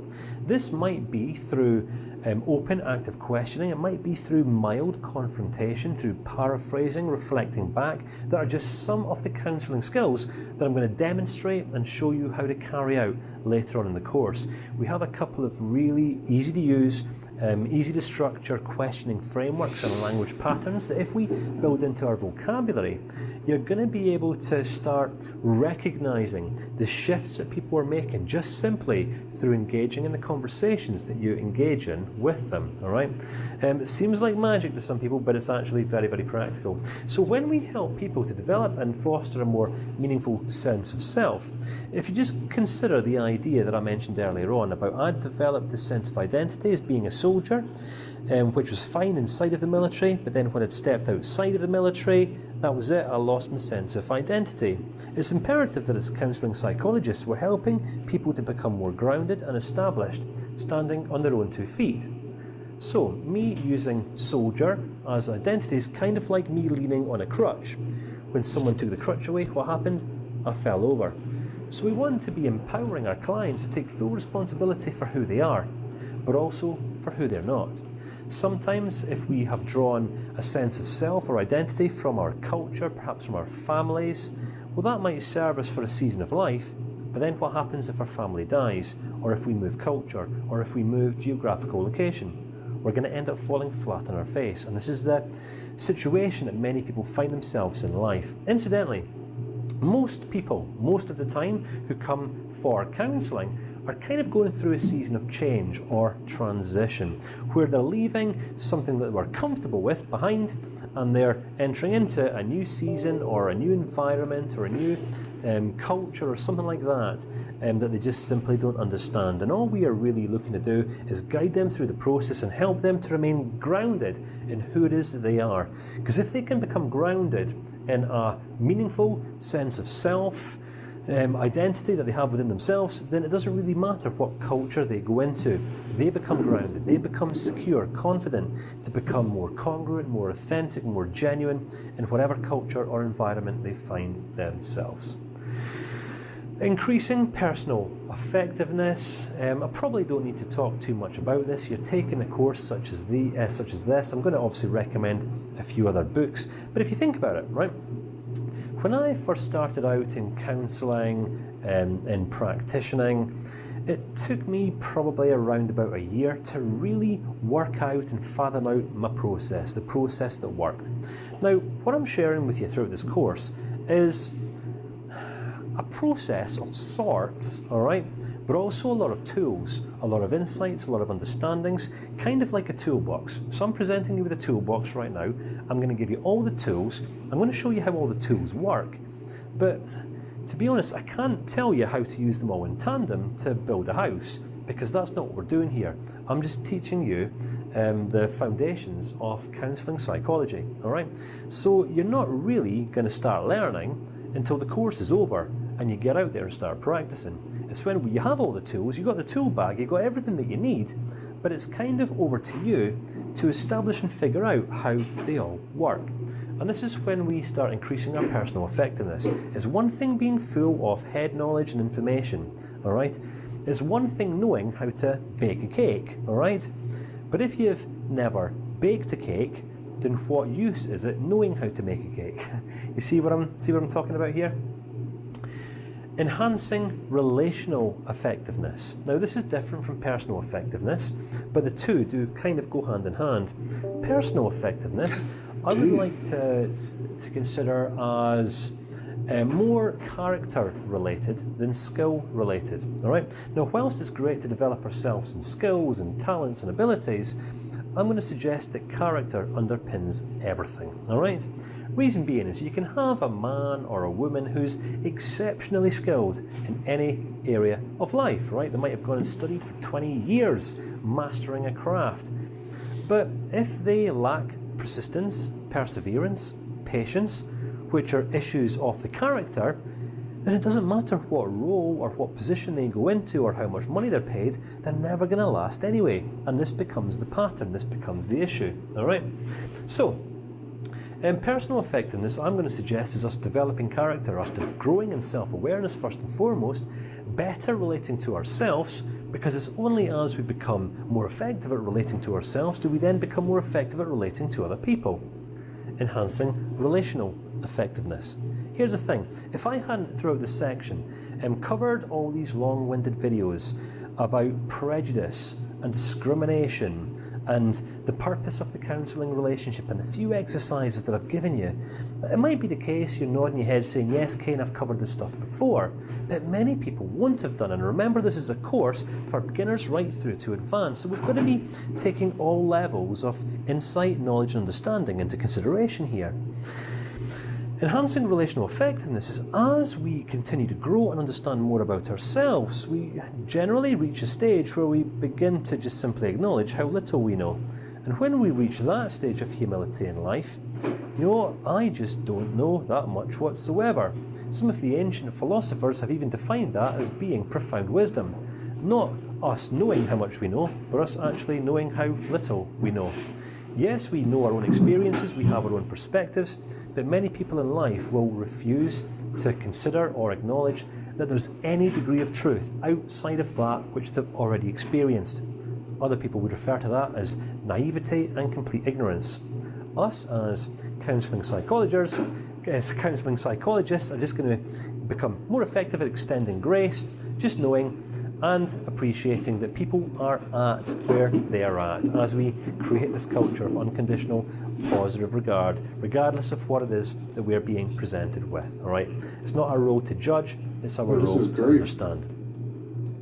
Last but not least, appreciating human experience and culture. Now I'm trying to do something about this phone because it grays out every few seconds. Creating a culture of positive regard. By appreciating human experience That's what I'm trying to do we're right talking now. about accepting, acknowledging You got the difference. sound on? I'm not talking here about liking difference. I'm not talking about buying into and subscribing to the difference that's presented to us. I'm just talking about appreciating human experience. In that last video, which is probably 2 videos ago now, we talked about frame of reference, didn't we? This is all that each of us have.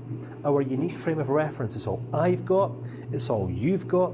If you don't like what I'm saying right now, it's because of your frame of reference, the learnings that you've established so far in your life up until now. If you're enjoying this teaching so far, you're thinking, my goodness, Kane, you're quite an engaging chap, it's because of your frame of reference, because at some point in the past, you've had a really dire training experience or you've had one just like it.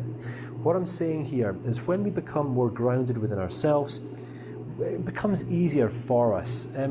As I'm saying, not just to necessarily like or approve of difference or habits or attitudes or behaviours or vocabulary or what other people bring into the counselling relationship, but just simply appreciate how it is that we're all different. And here's the thing, if you want to appreciate how it is that another person is different from you, then you've got to be willing to listen unconditionally and hear, which is only ever going to happen if you have created this culture of unconditional positive regard.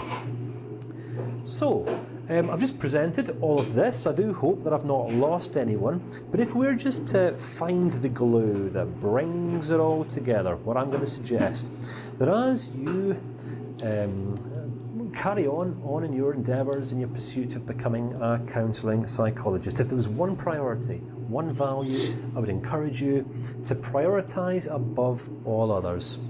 It's protecting the trust in your relationships, because the words that you use and the attitude from which your words stem from are going to determine at all times whether the trust in your every single relationship is getting built up or it's getting torn down. And if you're not aware of the words that you're using and the agenda behind the words, then you're going to be oblivious forever as to the reasons why your relationships keep on falling apart. So what I'm saying here is the good news is that we can start playing a more prominent part in manipulating this process, not in a negative, destructive, manipulative way, but in a positive way that's really going to enhance the quality of not just our own lives, but also the lives of those other people whom we do life with, and also those people whom we end up serving in a professional context as counselling psychologists. So, I do hope that this has served you in some way. Quite a comprehensive teaching, I do appreciate, but these are the values of counselling psychology. There is a mini workbook that we've created for you. You're going to be able to access and download in the additional materials section. And it's not so much questions and answers, it's just more with a little bit of space for you to really reflect on any of these values, what you like, what you don't like, what you've already integrated into your life, and what perhaps you might be able to start considering integrating into your life moving forward. So that's all for now, and I'll look forward to catching you again in the next clip. So, I do hope that you're still with me after that quite extensive explanation of the core values of counselling psychology. I do appreciate that with one large presentation that we broke down into a few different videos. Here, I would just like to lift the tone just a little bit and share with you one of the first main models of the course. Now, this isn't a new model. It's been referred to over the years as the Johari window. What I'm going to do is I'm going to do my best to unpack this model and help you better understand how it is that we can use this for a number of different purposes. Purpose number one, this model kind of gives us a framework of understanding of how to enhance and build and develop trust in the context of our relationships. On another level, this model can be used to help us better relate and understand ourselves, our psyche, the parts of us that we know and understand, and the parts of us that we don't. And then in turn, once we understand that, are we then going to be able to relate this model to other people, to help other people better relate and understand themselves? So, first things first, I'll just explain the model to you. There are 4 parts of us, all right? Have you ever heard the saying that what you see is what you get in a person? Well, if you have been alive for more than a handful of years, there's a pretty good chance you've come to acknowledge that that most certainly is not the case. Life has this habit, doesn't it, sometimes, of throwing us curveballs. And 9 times out of 10, every time we receive a curveball, has been because of another person, a relationship that we have in some area of our life.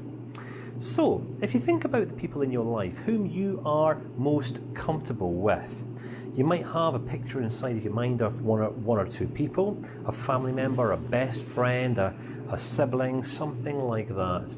Think about the parts of you that this other person knows. There's a pretty good chance there's not going to be any judgment going on in the relationship, because no one likes being judged. We understand that there's no room for discrimination or harsh, unfair judgment in any healthy relationship. So in order for two people to connect, first and foremost, there needs to be a level of attraction on some level. And by this, I mean that people are able just to simply accept what they see on a very superficial, shallow level. All right. Now, obviously, relationships have to go deeper than that if they are to stand the test of time. So you've got to understand that when we first meet a person, there's going to be parts of us that are known to ourselves, i.e. our preferences, our likes, what makes us tick, our standards, what we're willing to tolerate, what we're willing to accept, and what we're not. And then there's going to be what's known to others. All right. So when two people get together, both parties are going to be coming and arriving at a decision at some point as to whether the relationship goes any further or whether it doesn't. Now that's pretty much just a start. All right. Without some level of attraction or an initial element of trust in a relationship, the relationship's going to go no further. Now, what's true for our personal, social, intimate, private relationships is also true for our professional relationships in a counselling professional context. All right. So you've got to understand that when it comes to advancing and growing and strengthening or deepening our relationships, the quality of our relationships is always going to be determined by the depth of trust in the relationship. Now, when it comes to us being trusted by other people, you've got to understand there's always going to be a number of factors that come into play. All right. Yes, granted, there's always going to be what people can see at face value.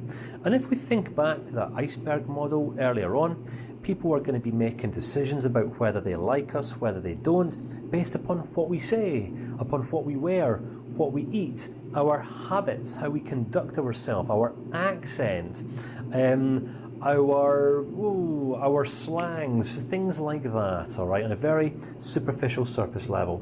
So, if a relationship can go beyond surface level, what over time people are going to be looking to and evaluating is they want to establish what it is they don't know about us. And this is when two people start asking each other questions about their past. You know, when perhaps you've been friends with someone for a couple of years and you just begin to identify a pattern or a habit. Perhaps you might say something every now and again, and you've identified that they just habitually respond in a similar way every single time. Might be anger, or they might snap at you or something like that. Once the relationship has developed a level of trust, it might be the case that you or they then start questioning, listen, I've just noticed that, every time I mention your mum or your dad or your ex-boyfriend or your dead cat or your education, you get a little bit touchy. Listen, I'd just be interested in finding out more.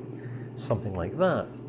Now, you've got to understand, because we are all experts of our own lives, 9 times out of 10, we all know our history, all right? I'm not saying that we're all able to effectively structure our history in a chronological order that makes sense to us. Just 9 times out of 10, all of our life events kind of get thrown into this big sack.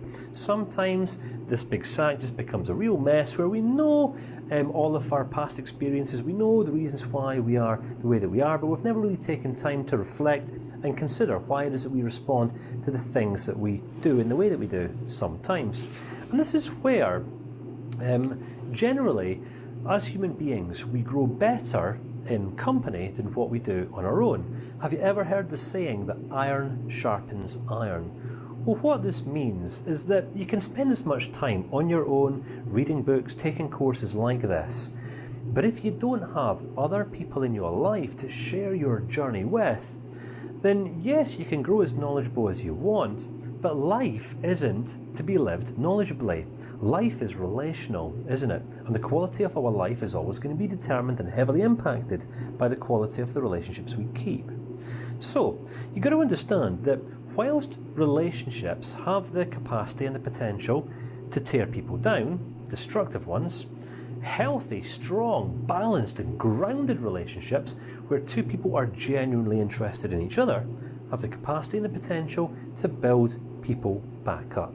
So yes, hurt people, but if people then are able to reach a stage where they understand and have made peace with their hurts, they become stronger and then able to help other people through theirs. All right, so we all have the capacity and the potential in us to create a lasting legacy in the world if we so choose to go down that direction. But you've got to understand, right, we're not always going to be 100% completely forthcoming with ourselves, especially if we don't know what it is we can trust people for and with. So whilst there's always going to be elements of us that we don't mind being open about, there's always going to be elements of us that are going to remain hidden until those other people in our lives have proved to us that they're worthy of our trust. Now, what's true for us is true for all these other people in our lives. So, the question that you might be asking right now is, okay, so how is it then that we could win the trust of those other people in our lives? Well, this is actually a very, very simple process. Well, it's simple to communicate, a little bit more challenging to actually carry out and apply, and we are going to be talking about this later on in the course. It's one of the core communication skills, one of the core conditions of a healthy, balanced relationship that I'm going to place quite a lot of emphasis on, and this is through self-disclosure. Now, I don't know if you've been paying attention up until now. Generally, because of the nature of online courses these days, people can enroll in a course like this for not too much money, which means that people can literally just dabble their toes, see if it's for them, make a very quick judgment as to whether they think a course like this is going to suit them or not. If they think they do, they think the course is going to serve them, they see the course of action through to completion. If they don't, they reject, they dismiss, formulate a judgment and they move on. Now, what I've done throughout this section, you might have noticed, is I've disclosed much of myself. Now, I'm not doing this to impress people or to win the trust of anyone, but it's actually more just to capture the attention of those people who are taking this discipline seriously. Because when people wake up one morning and have made a committed decision to change, the next appropriate course of action is then taking action. They'll commit to something, they'll see something through, and once a person is fully committed to a certain course of action, it becomes very, very challenging to then steer them away. For example, when a person wants to make a change in their life, perhaps someone's going to come to you at some point in the future for counselling, right? They've decided that the quality of their relationships is no longer acceptable in their lives. For example, this person might have been very, very quick to judge for anything up to a lifetime. They might have been very, very closed, very, very opinionated, where their point of view is the main point of view. Then they might wake up one morning, assess and evaluate the calibre and the quality of their relationships and just say, you know what, I'm lonely. I have worked with quite a number of people, elderly people. When I say elderly people, people in their perhaps late 40s, 50s, even in their early 60s, reach a stage of life where they have frittered away and completely squandered all of their relationships for the purpose of being right.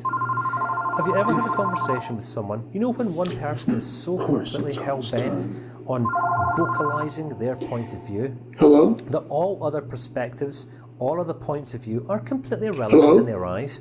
They don't care about what you've got to say. All they care about is being heard, being understood, and fundamentally about them. Right. He's not applying to anything right now, but thank you. An effective way of winning friends and positively influencing people. And guess what we're talking about here is that we all have blind spots, don't we? In the same way that there's elements and parts of us that we cannot see, all right, there's parts of other people that we can see that they cannot see. And this is where, as human beings, we're always going to be better together. Two people working together on a project are always going to be far more effective than one person working alone. And the reason for this is if you reflect right back to the very first video of the course, as I gave homage and paid reference to that mountain. Right, when one person is climbing a mountain, all they can see is what's directly in front of them. Yes, granted, they know where they've come from, so they know their past experiences and so on and so forth, but they don't know whether they're on the most effective path or not unless they compare their notes and their experiences with the experiences and the reflections of other people. You with me? I mean, how would you know that you're currently taking the right path in life unless you were comparing the path that you're taking to other people? Now, it's not necessarily going to be the case that we can just compare the path that we are taking in life to the paths of other people and just say, right, that's it, we are taking the right path, they're taking the wrong path. It's not about that. It's more about us kind of finding this natural flow. Sometimes we'll end up in one path to the extreme left, and then we see someone else doing something slightly different, so we then move extreme right, and life is all about finding balance. And in finding this balance is where many people come unstuck and experience what's commonly referred to as crisis in life. When a person isn't crystal clear on the practical next steps that they need to take to get closer to wherever it is that they want to be in life, they're going to experience all these negative, destructive, intense emotions such as anxiety about their future, perhaps depression, sadness, in relation to the things that they've lost or left behind, stress, uncertainty in the present, guilt, shame, that perhaps maybe have entered into a place of beating themselves up because of an unwise couple of steps that they might have taken on their journey. And this framework is about how it is that we can more effectively relate to and work with those other people in our lives. Now, you've got to understand that not everyone you meet is going to get this stuff, which means that you can just simply lead by example. We understand now, hopefully, that if you have a relationship in your life right now, if you've even bought into me, it's going to be partially to do with what it is that I've disclosed of myself. I've done my best throughout the course so far, throughout the section, not just to bombard you with a load of really dry information, but rather I've done my best to incorporate many real-life experiences, examples, my own experiences, all right, so that hopefully you can relate to much more of that which I would be saying. As I mentioned, when I first studied counselling years ago, my initial trainers were very, very dry, just regurgitating information out of a textbook. And the problem with that was that I wasn't able to relate. It was only when I persevered, attempted different courses with different trainers, I found eventually a training organisation who communicated more from experience than textbook information. And this is what gave me the understanding that comes from relatability, all right? As we're able to relate ourselves to the stories and the examples and the lessons that other people share with us. So, I'm guessing that as we continue on in this journey, you're going to come to get to know more of me. Because what's hidden right at the start, I'm not hiding in order to deceive anyone, but I'm hiding because, we build relationships over time, through a process of developing trust. And you're only going to come to trust me as your trainer more in consideration of how much I choose to disclose. If I just want to give you, and just commit to giving you dry information, then yeah, you might find that relatively helpful, but you're never going to know how to put the information into practice unless I share with you examples of how I've put the principles and practices into practice, if that makes sense. So this is the Johari window, all right? At any given moment in time, there's what we know of ourselves, all right, that's either going to be available for others that we don't mind showing, or there's those parts of ourselves which are going to be hidden, all right? But then there's those parts of ourselves that we're completely blind to, all right? Let's just talk metaphorically here, right? I cannot see the back of my head, all right? So what I cannot see in life is anyone else's perspective other than my own, which means, it goes without saying, that when I'm conversing or interacting with anyone, either in a personal, professional, social, intimate context, all I can ever relate another person's words and communications to are my own experiences. Every of your life experiences are always going to be in my blind spot. I'm not going to know. And also bear in mind, because I've been influenced by culture, my family upbringing, my past hurts, my successes, my failures, I've got all this stuff in my bag, in my sack that I'm carrying around, and sometimes I'm not going to have made a connection as to why it is that I respond a certain way or communicate in a certain way. And this is where we learn to cut each other a little bit of slack and extend some grace. Just simply appreciating that we're all on the journey of self-discovery. We're all still working things out. All right. So you've got to understand the journey of trust. All right. Let's just say, if we're to explore the journey of self-discovery here, right? When we're born, we're completely unaware. What do? Well, as little babies, we're crying, screaming, just wanting our mouths filled. And then as we grow up, we start developing maturity, we start growing in character, we start developing some manners, we build some standards into our life, we learn some lessons as we compare the actions and the choices that we're making to those of other people, and we start growing. We start becoming more aware of ourselves, all right? We start knowing more of ourselves. We start becoming more aware that other people are knowing us. And because we're social animals, we want to fit in, which means we want to present enough of ourselves to other people so that we're accepted, but we don't want to present too much of ourselves to other people so that people then potentially judge us, discriminate against us, and ultimately reject us, because that hurts.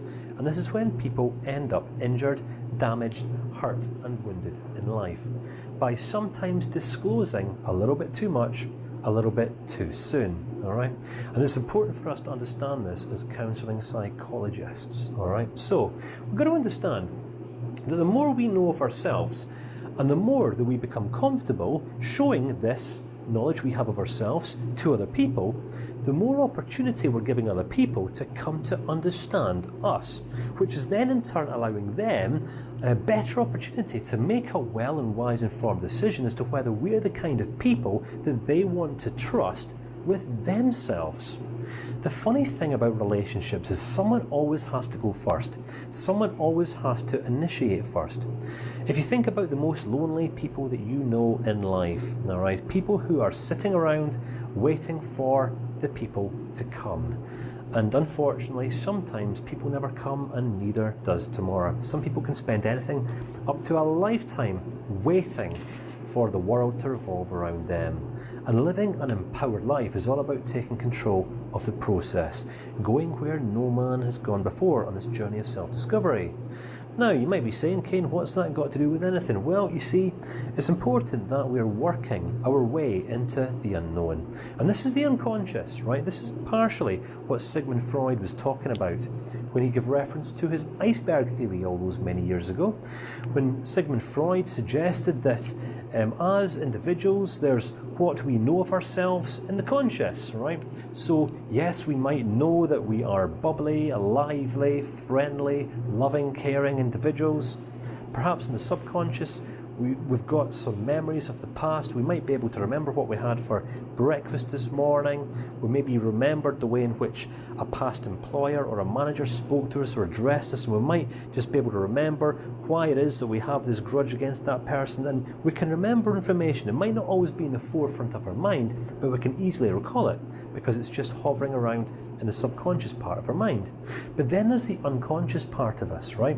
And it's all of those unconscious learnings that I've kind of been pointing towards throughout this section. It's the influence that culture has on us, our family has on us if we've been raised in a religious context, perhaps in a political context. It's why we habitually respond and react to the things that we respond and react to. It's why we behave the way that we behave, sporadically sometimes. Have you ever known someone who just literally will sometimes see red? Perhaps one minute they're all fine, they're communicating with you perfectly, amicably, then the next minute they can just snap, lose their temper and go completely off the boil. Well, this is what we need to understand about those people in our lives, right? The unknown. Because when it comes to us and when it comes to other people, there's always going to be parts of us, of ourselves, that we know. There's going to be parts of us that we don't know, i.e. our blind spots. There's going to be parts of ourselves that we know because we know and we can see, but then there's going to be parts of us that other people can see that we can't see, that are hidden from us. all right? And this is where, as relational beings, it's good to complement and work with each other. And this is where, as counselling psychologists, we can become massively influential in other people's lives by simply becoming the friends that they've never had. Now, it's important just to acknowledge boundaries here, all right?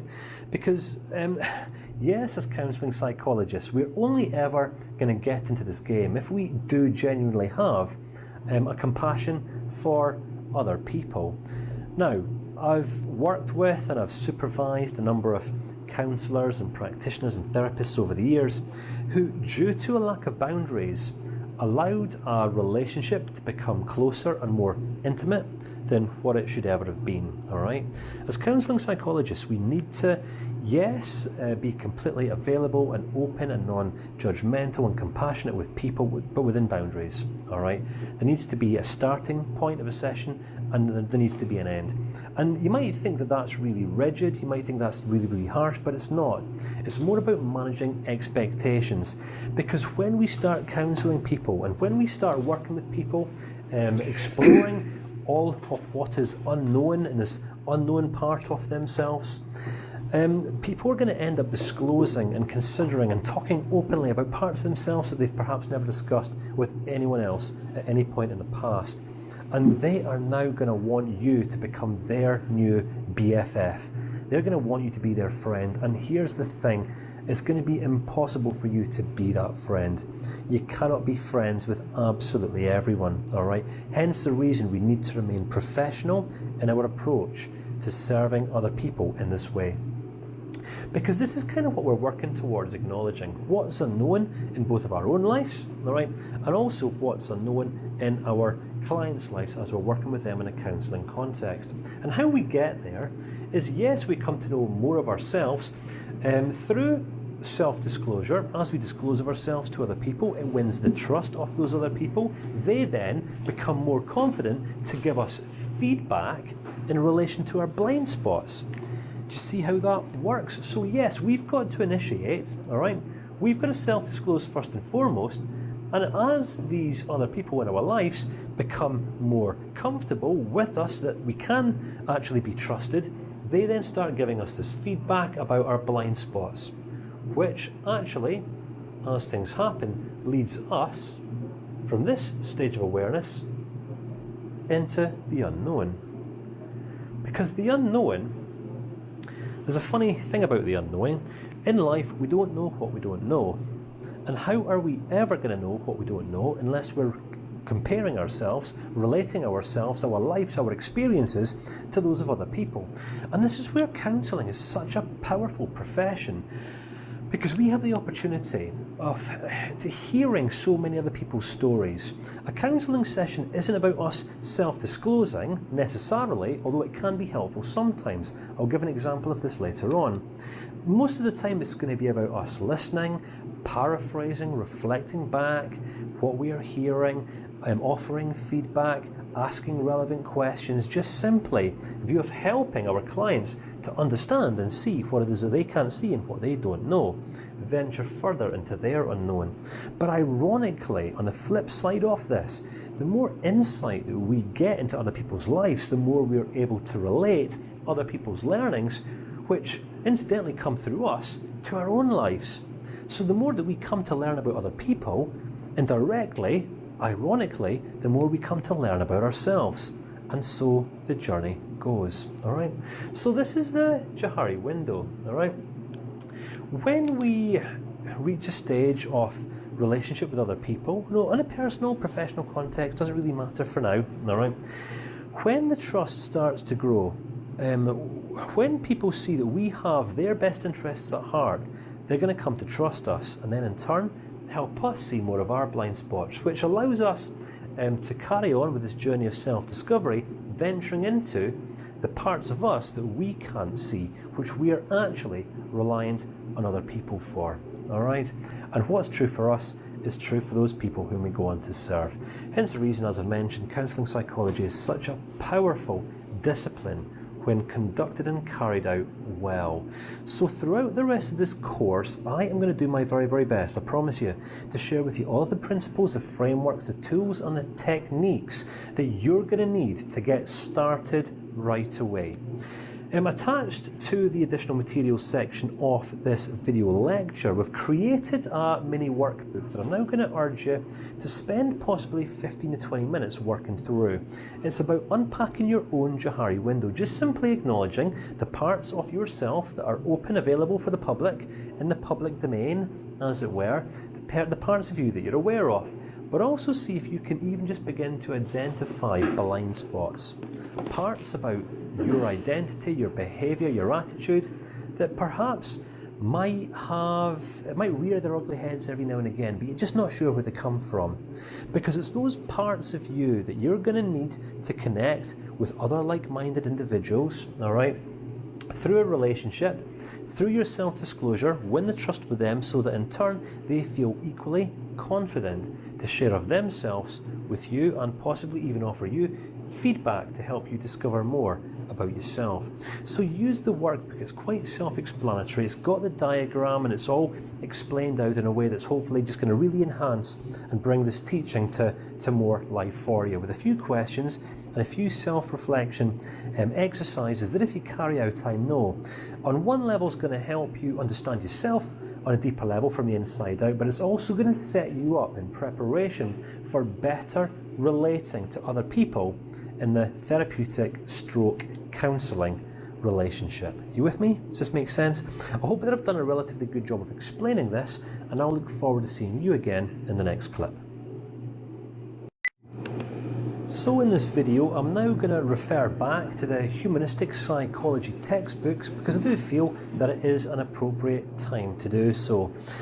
For the first time in the course, I'm now going to refer specifically to one of the forefathers of humanistic psychology, Mr. Carl Rogers. Now, to be honest with you, over the years, the works of Mr. Carl Rogers have hugely influenced my thinking on a very personal level, also on a professional level too. Reason being is because his ideas and his teachings are so simple, but they're so profound as well. One of the main teachings that really captivated my attention when I was being trained in counselling psychology, the same way in which you are right now, was this idea of core conditions. Now, I have referenced this term a couple of times throughout this section up until now, and as we're now coming to the close of this first section of the course, I felt that this might be an appropriate time to let you know exactly what the three core conditions are. The three core conditions of a therapeutic relationship. So, as I've mentioned, Carl Rogers was a humanistic psychologist. He really focused on the person-centered approach towards counselling, all right, rather than focusing on the psychodynamic. Carl Rogers was possibly one of the first men just to simply question the conventional way that psychotherapy and psychology was being practiced back then. One of his famous lines was a question that he asked. He said, how exactly is it that we as scientists, as professionals, can expect to lead our clients or those people whom we're working with back into the past to revisit hurtful memories and expect to find peace in their place? All right? Now, if you think about it, this one idea pretty much turns much of conventional psychology upside down on its head. And the reason for this being was because Carl Rogers had a very different perspective. What he had come to understand through practice was that if he just simply created an environment, nurtured an environment, much of that which we've discussed throughout the course and the section up until now, that he created an environment in which his clients would feel comfortable enough with him to self-disclose and then, with his guidance, explore parts of the unknown which were causing them much of the distresses and the dysfunctions and the emotional turbulences that they were experiencing. So, these three core conditions, what were they and how do they work, you might be asking right now. Well, there's no real chronological order for these, but the first core condition that Carl Rogers placed an immense amount of emphasis on was the word congruence. Now, congruence is a word that you might find today, perhaps in the business world. You might find it being used and branded about by marketing professionals, but originally took root in a therapeutic context in relation to these three core conditions of a therapeutic relationship. And what Carl Rogers was referring to here was the counsellor's or the practitioner's willingness to be completely genuine. Now, this was quite an abstract idea when it was first introduced to the world, because if you think about it, for many years, psychologists, mental health professionals, psychotherapists, psychoanalysts, and so on and so forth, it was seen as quite a prestigious profession. So you'd have men with funny facial hair and suits and dicky bow ties that would sit there cross-legged whilst waiting for a client to lie down and revisit their past and open their hearts and discuss all their woes. But that wasn't the approach that Carl Rogers took. Oh no, he would sit directly opposite, well, at angles, I'm going to demonstrate this later on in the course, with an individual and just simply be himself. He would match and mirror the physiology, the body language of the person that he was working with, just to simply build rapport. Now, not in a manipulative context, but in a really genuine and a sincere way. And this wasn't that he was trying to be genuine or trying to be sincere. He was being genuine, being sincere, and just being himself. One of Carl Rogers' quotes that you'll find in his book called On Becoming a Person, and I'll make a link available for that book later on in the course as well, was that one of the most profound shifts that he found in his practice was when he stopped trying to impress people with his knowledge and psychoanalytical, conventional psychological theories and understandings, and just started being himself. What he found was when he just simply started being himself in the context of a therapeutic relationship, this gave his clients the comfort and the confidence just to start simply loosening off, start trusting him, and start being honest. And if you think about it on a very practical level, how does it feel when we are around people who are full of pretense? Do you know what I mean? Perhaps in a working environment, or you might know some neighbours who are just constantly living out this facade. You know, they're putting on a show, they're trying to be someone that they're not, and you can see right through it. It's kind of sometimes we can see those plastic people. You know, when people are wearing masks? Well, sometimes conventional psychologists do exactly the same thing. Now, yes, counselling psychology has massively evolved over the last 20 to 30, 40 years, but it's still very much an evolving discipline. It's not the same today as what it was 20, 30 or 40 years ago. And this is mainly in part due to the contributions of this great man. So congruence, what he kind of gave permission for us modern day practitioners to do is, first and foremost, don't try to be a practitioner, don't try to be a counsellor, don't try to fix people, don't try to get it right. Just be yourself, first and foremost. Treat the therapeutic relationship as a friendship. Even though we have established it's not a friendship, it is a therapeutic relationship, but treat it as a friendship. Don't conduct yourself in a manner that's any different from that which you would conduct yourself in any other person in your life whom you were genuinely interested in. All right, be the kind of person for other people that you would have them be for you. Now, obviously, in a therapeutic context, the relationship does have an agenda, and the agenda is always going to be on the other person. So granted, it's never going to be a friendship, and the effort and the input that you impart onto another person, i.e. one of your clients, is never going to be reciprocated, all right? That would be completely inappropriate. So apologies if I'm teaching you to suck eggs here, but I just need to spell out the obvious, all right? So, congruence, genuineness, and this was one of the first main core conditions of a therapeutic relationship, if it is in fact to be a healthy one. Bear in mind, we need to be experiencing congruence from another person if we are to trust them with all of the stuff that we have, that we cannot see, our blind spots and our unknown. We're not ever going to consider responding to the questions of another person unless we feel that they are genuinely interested in us. And what's true for us is also going to be true for our clients.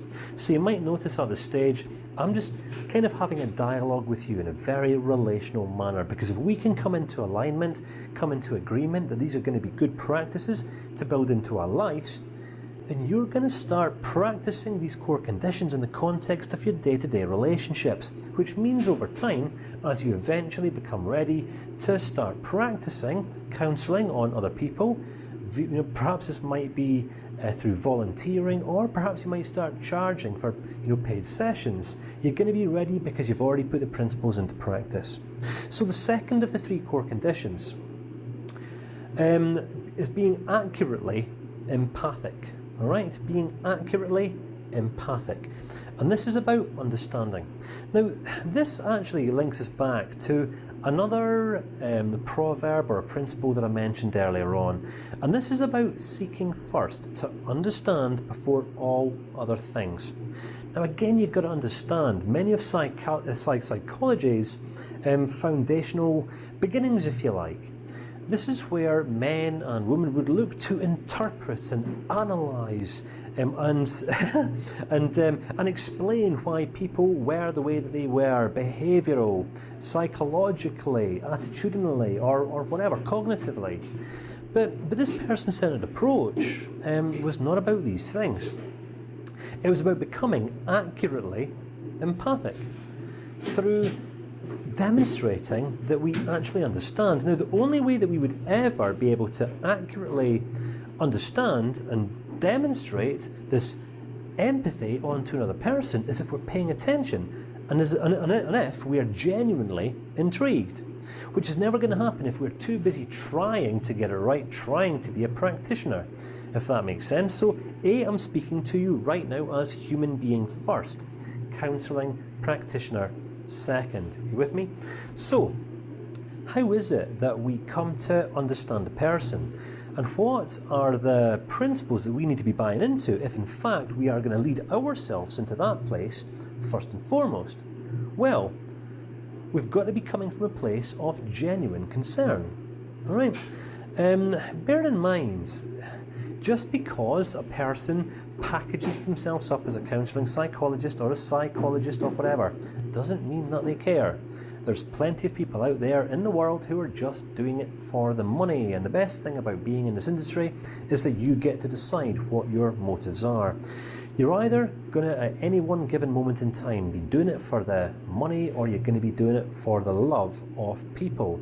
And if you're doing it for the love of people, you're not going to have a problem being genuinely and accurately empathic. Why? Because you're going to be seeking to understand what it is that this person doesn't understand yet for themselves. So you're going to be asking relevant, appropriate questions. Now, yes, later on in the course, I'm going to share with you a number of questioning frameworks that I'm actually going to be drawing from a number of different disciplines. They're questioning frameworks and language patterns that work, all right? That perhaps hadn't been so articulately framed going back 20 or 30 years ago. So we're going to be taking modern questioning frameworks and language processes and building them into this more conventional helping discipline. All right, so you've still got a lot to look forward to. So that's the second of the three core conditions, being accurately empathic. And by now I'm hoping you understand what this means. It's about being understanding, seeking first to understand. It's an attitude, all right? It's a condition that you bring into the relationship. If you think about it, when most people are communicating with each other, most people's number one priority is being understood. But what I'm saying is here, as practitioners now, our number one priority is to understand. And we do this by opening our ears, sometimes saying less, and by asking appropriate questions, sometimes by reflecting back, by paraphrasing, by feeding back what we are hearing, just to make sure that we are not picking up the wrong end of the stick or misjudging, all right? But again, even if we do get things wrong sometimes, as long as we are offering and feeding back what it is that we are hearing, then it gives our clients or those people that we're working with opportunity to correct us if or when necessary, which again is a fantastic way of building and developing the trust.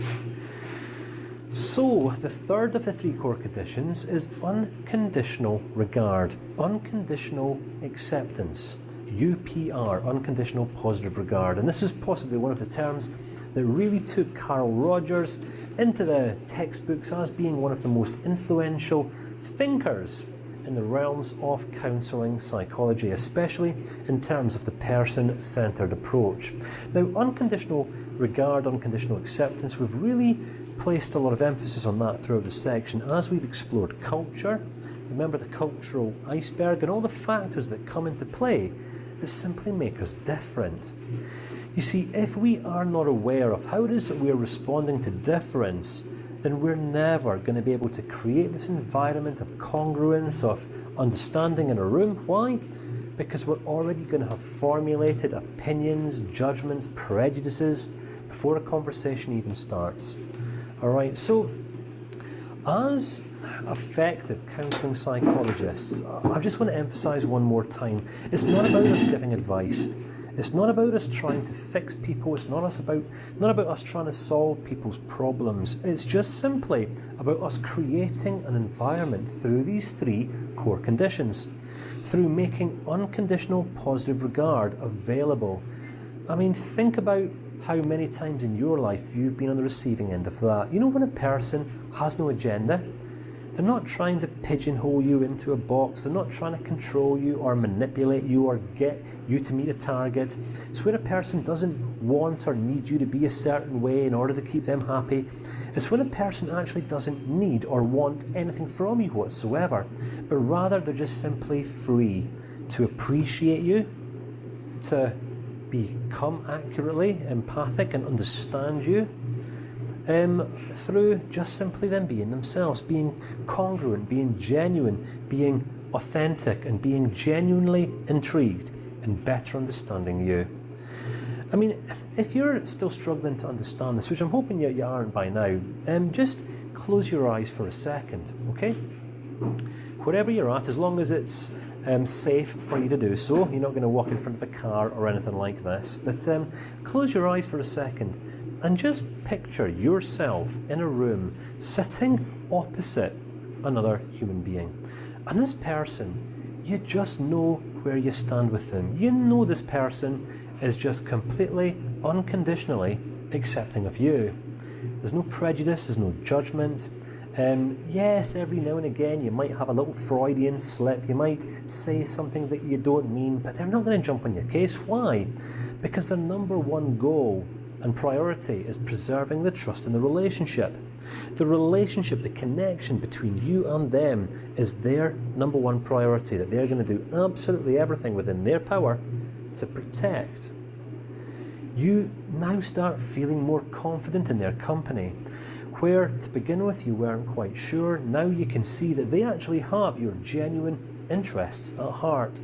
So you don't mind opening up just a little bit more, disclosing of yourself, being a little bit honest about what's actually going on inside of you. It might be the case that there's perhaps something about the relationship that you're not too sure about, but because you're starting to trust this other person, you don't have a problem being completely honest, because you know that they're not going to emotionally react or respond to you in any way. Because for them, the relationship is a number one priority. You know this other person's number one goal is not to judge you, it's not to tear you down or belittle you, but rather it's just simply to understand you. Now open your eyes, if you did in fact close them. Does that sound like the kind of person that you would like to be in a relationship with? And if you did carry through that little exercise, there's a pretty good chance you're now saying, aha, yes please, where can I find someone like that? Well, the good news is that now we are at the end of section 1 of the course, that that person is actually potentially going to be you, as you now have the opportunity to put these 3 core conditions into practice in the context of your day-to-day life right away, and become the kind of person for other people that you would just simply love to have for yourself. Because this, before we start looking at the more complex principles, practices and frameworks, is pretty much the heart of counselling psychology. So I do hope that I have managed to maintain your intrigue thus far, but listen, this is just the end of the introduction section. I do appreciate we've not gone into too much depth up until now, but over the next couple of sections we're going to start unpacking the human condition. We're going to look at what it is that makes us human. We're going to explore the beliefs, the thought patterns, the emotions that sometimes get in the way of us getting ourselves out there and living the most effective lives possible. Because if we can relate much of the ideas I'm going to be presenting you with in the next few sections to ourselves, it means that in turn we can start bulking out our Johari window, we can start venturing into the unknown and getting better acquainted with ourselves, so that in turn, when we're sitting opposite some potentially vulnerable clients, we're going to be able to tread a little bit more carefully, a little bit more compassionately through exercising these core conditions and creating an environment that really is going to nurture and bring out the very, very best in those people whom we ultimately end up working with. So next section we're going to be looking at the human condition. We're going to look at the nature of problems, where they come from, what they are, how to recognise them, how to frame them. We're going to also help to get clarity of a starting point for a counselling stroke therapeutic relationship. We're going to look at the 7 main areas in which people do find problems, because sometimes people aren't able to pinpoint the main areas of destruction and crisis in their life. So it's important that we, as human beings, as friends, as counsellors, become far more effective at guiding those people through unpacking and understanding their own lives in a far more effective way. And it's important, as I mentioned, that leaders go first, which means that it's a great starting point for us to apply these principles to ourselves in the context of our day-to-day lives. So this brings us to the end of section 1. I hope you found the course interesting so far, but listen, we're just getting started. I look forward to seeing you in section 2, where we're going to begin to unpack and explore the nature of what it means to be human.